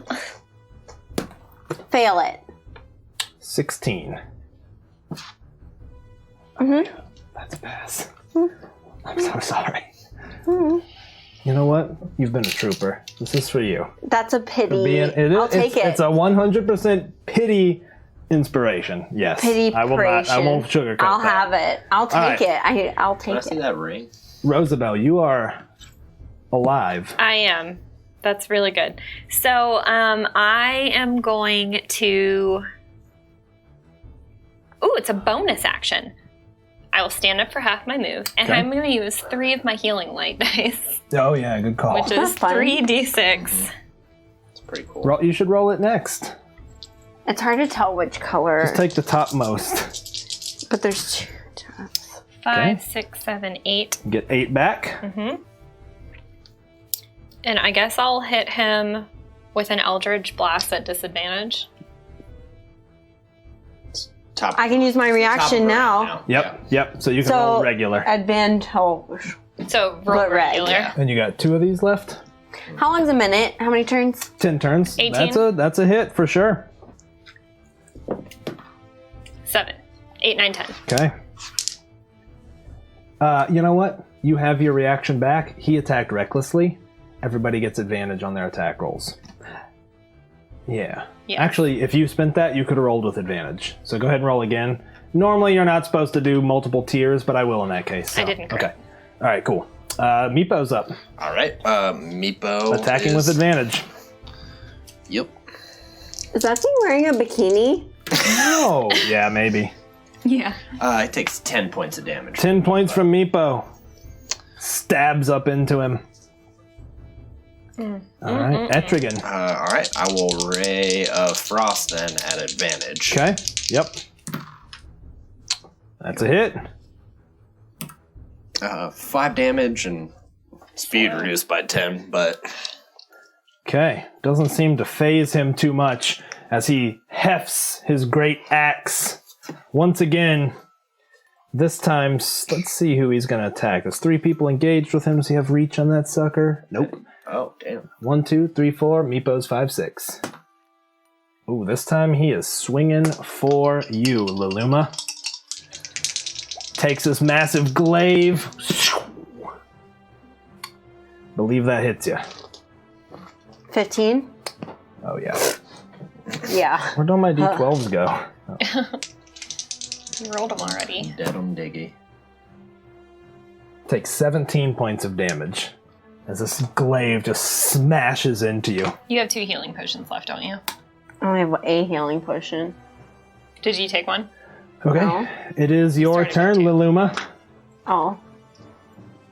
It's my turn? Yes, ma'am. Bonus action, imbibe a healing potion. Okay. How do I... 2d4 plus 2. 3, 4, 5, 6, 7, 8, 9. 9 health back. Yep. And Oh, thank you, Wandering Disciple. Someone is looking out for you guys thank you. thanks. from above. Appreciate that. I will. I have no good spells, and I think I'm concentrating on my. I think it's concentration. It's not. not on your It didn't. spirit. isn't. It Nope. didn't say it, but I assumed it was. It's not. Okay. Well, I am going to. Appreciate the raid, guys. Welcome. Claw We're him. gonna working try. on Blue Alley by MT Black here. I'm gonna try to beak him in the leg. Oh, you're gonna beak him? All right. Oh my god. Reroll it. Just reroll it. Your dice are Oh, yeah. hilariously bad tonight. I'm so sorry. Oh my gods. Oh my god. When is the last attack you hit? Like So sorry. hours ago. God, that sucks. One hit tonight at all. All right, well, Rosabelle, you're up. He did Jesus attack recklessly Christ. again, so you've got a regular attack. Okay. Oh, No. man. You let me touch that one. That's why. Yeah, that's why. Meepo. It's in. Meepo It's punished. is doing what Meepo does. That's Yes. a hit. Meepin. Meepo Diggy. Meepo. I like the way you meep it. No diggity. That's 14 damage. Okay, I'm good. We've been in this dungeon too long tonight, or I'll lose You it got in a Dungeon little. Madness. Etrigan, you're up. Yeah, I'll pop a second level magic missile. Okay. That's my last slot for that one. I am going Yeah. to spend a sorcery point to re-roll these 3 dice Is it how many do you get to reroll? up to my spellcasting modifier, which, Which is plus 3. Cool. Got it. Good call. Slightly better. Yeah. 2, 4, 6, 7, plus 4, 11 damage. Okay.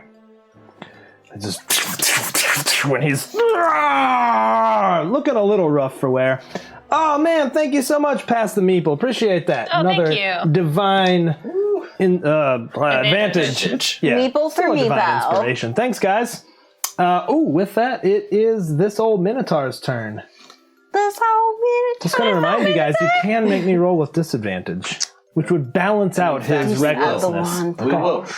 He will attack at disadvantage. Well, he cancels it out, so he rolls regular. And he is going to choose his target again. Although he's going to strongly favor you and Meepo. So he's going to attack you on a 6. On a 1-2, you. On a 3-4, Meepo. On a 5, I'll reroll. Ooh, Lid, he attacks you. This was what was in the drawing. It was foretold.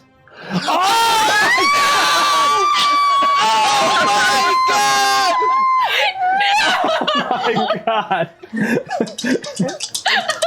Oh no! Oh no! Let's see how bad it is. Oh, it's bad! It's fucking bad! Oh my god! How many hit points did you have right now? 17. Okay, you're not dead, but you are knocked to the ground again. As he What did he do? 38. He did 38. So what's your normal max? 24. Yeah. No, you're good. You're barely good. Yeah. You're barely good. By like 1 or 2, Barely. right? By like 1 or 2. You're barely good. Hold on. Actually, is that even right? What's 34 minus 17? My math skills are bad. Oh, it's 17. So yeah, by a couple. You're good. Still. How wonderful. Yeah. He just smashes that like button right on your head. Yeah, you hit the ground, blood sprays everywhere, and she is down again. And with that, Luluma, you're up. 5 points See? of healing. He's just gonna crit me again. Covered in blood. Oh my And then- god. I'm not even gonna try and roll shit. I don't care anymore. Like, I'm fucking give up. Is that anything? You rolled a 10. Plus 5. 15? That's it. Fail. That's it. Oh my God. Congratulations. Cool. So 1d10 acid damage. Immune to acid. What's even a 10? You had your hand on it? Yeah. 4 Big 4. acid All right, he damage.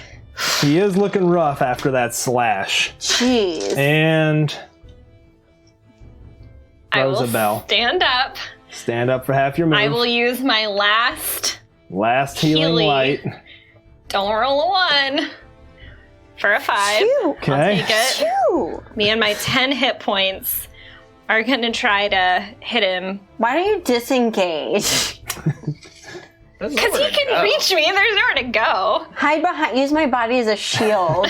He is looking pretty rough. I'll share that. Okay, so I have disadvantage, but that's canceled out because he recklessly attacked. Correct. So I'm rolling regular, but I could use one of those to roll with advantage. You could, yes. I'm fucking doing it. Okay, do it. Do We'll it. spend it up. You don't want to roll that tainted DM touched I one. don't. I need to find some dice I haven't rolled tonight. Okay, you are good. Okay. And you, blue. See how this goes. True blue. True blue. That is That'll- a hit. Okay. True blue. Where are my stones? 7, 8, 9, 10. Lydia. What? Being that Rosabelle has been nearly cloven in twain by this Minotaur, Cloven. would you like to describe how he dies? Yeah, I think she just like her whole body just like flushes with like a blue light while she just forces him Yeah. with an eldritch blast back up against the wall, Oh, yeah. and then he just explodes. You can hear the voice of your patron. I forgot I could choose advantage for people too. That's true. yeah. Shit. That's okay. Oh, oops. Oh well. He did. On that note, as it dies and disintegrates, the painting over the door vanishes, and the door is once again.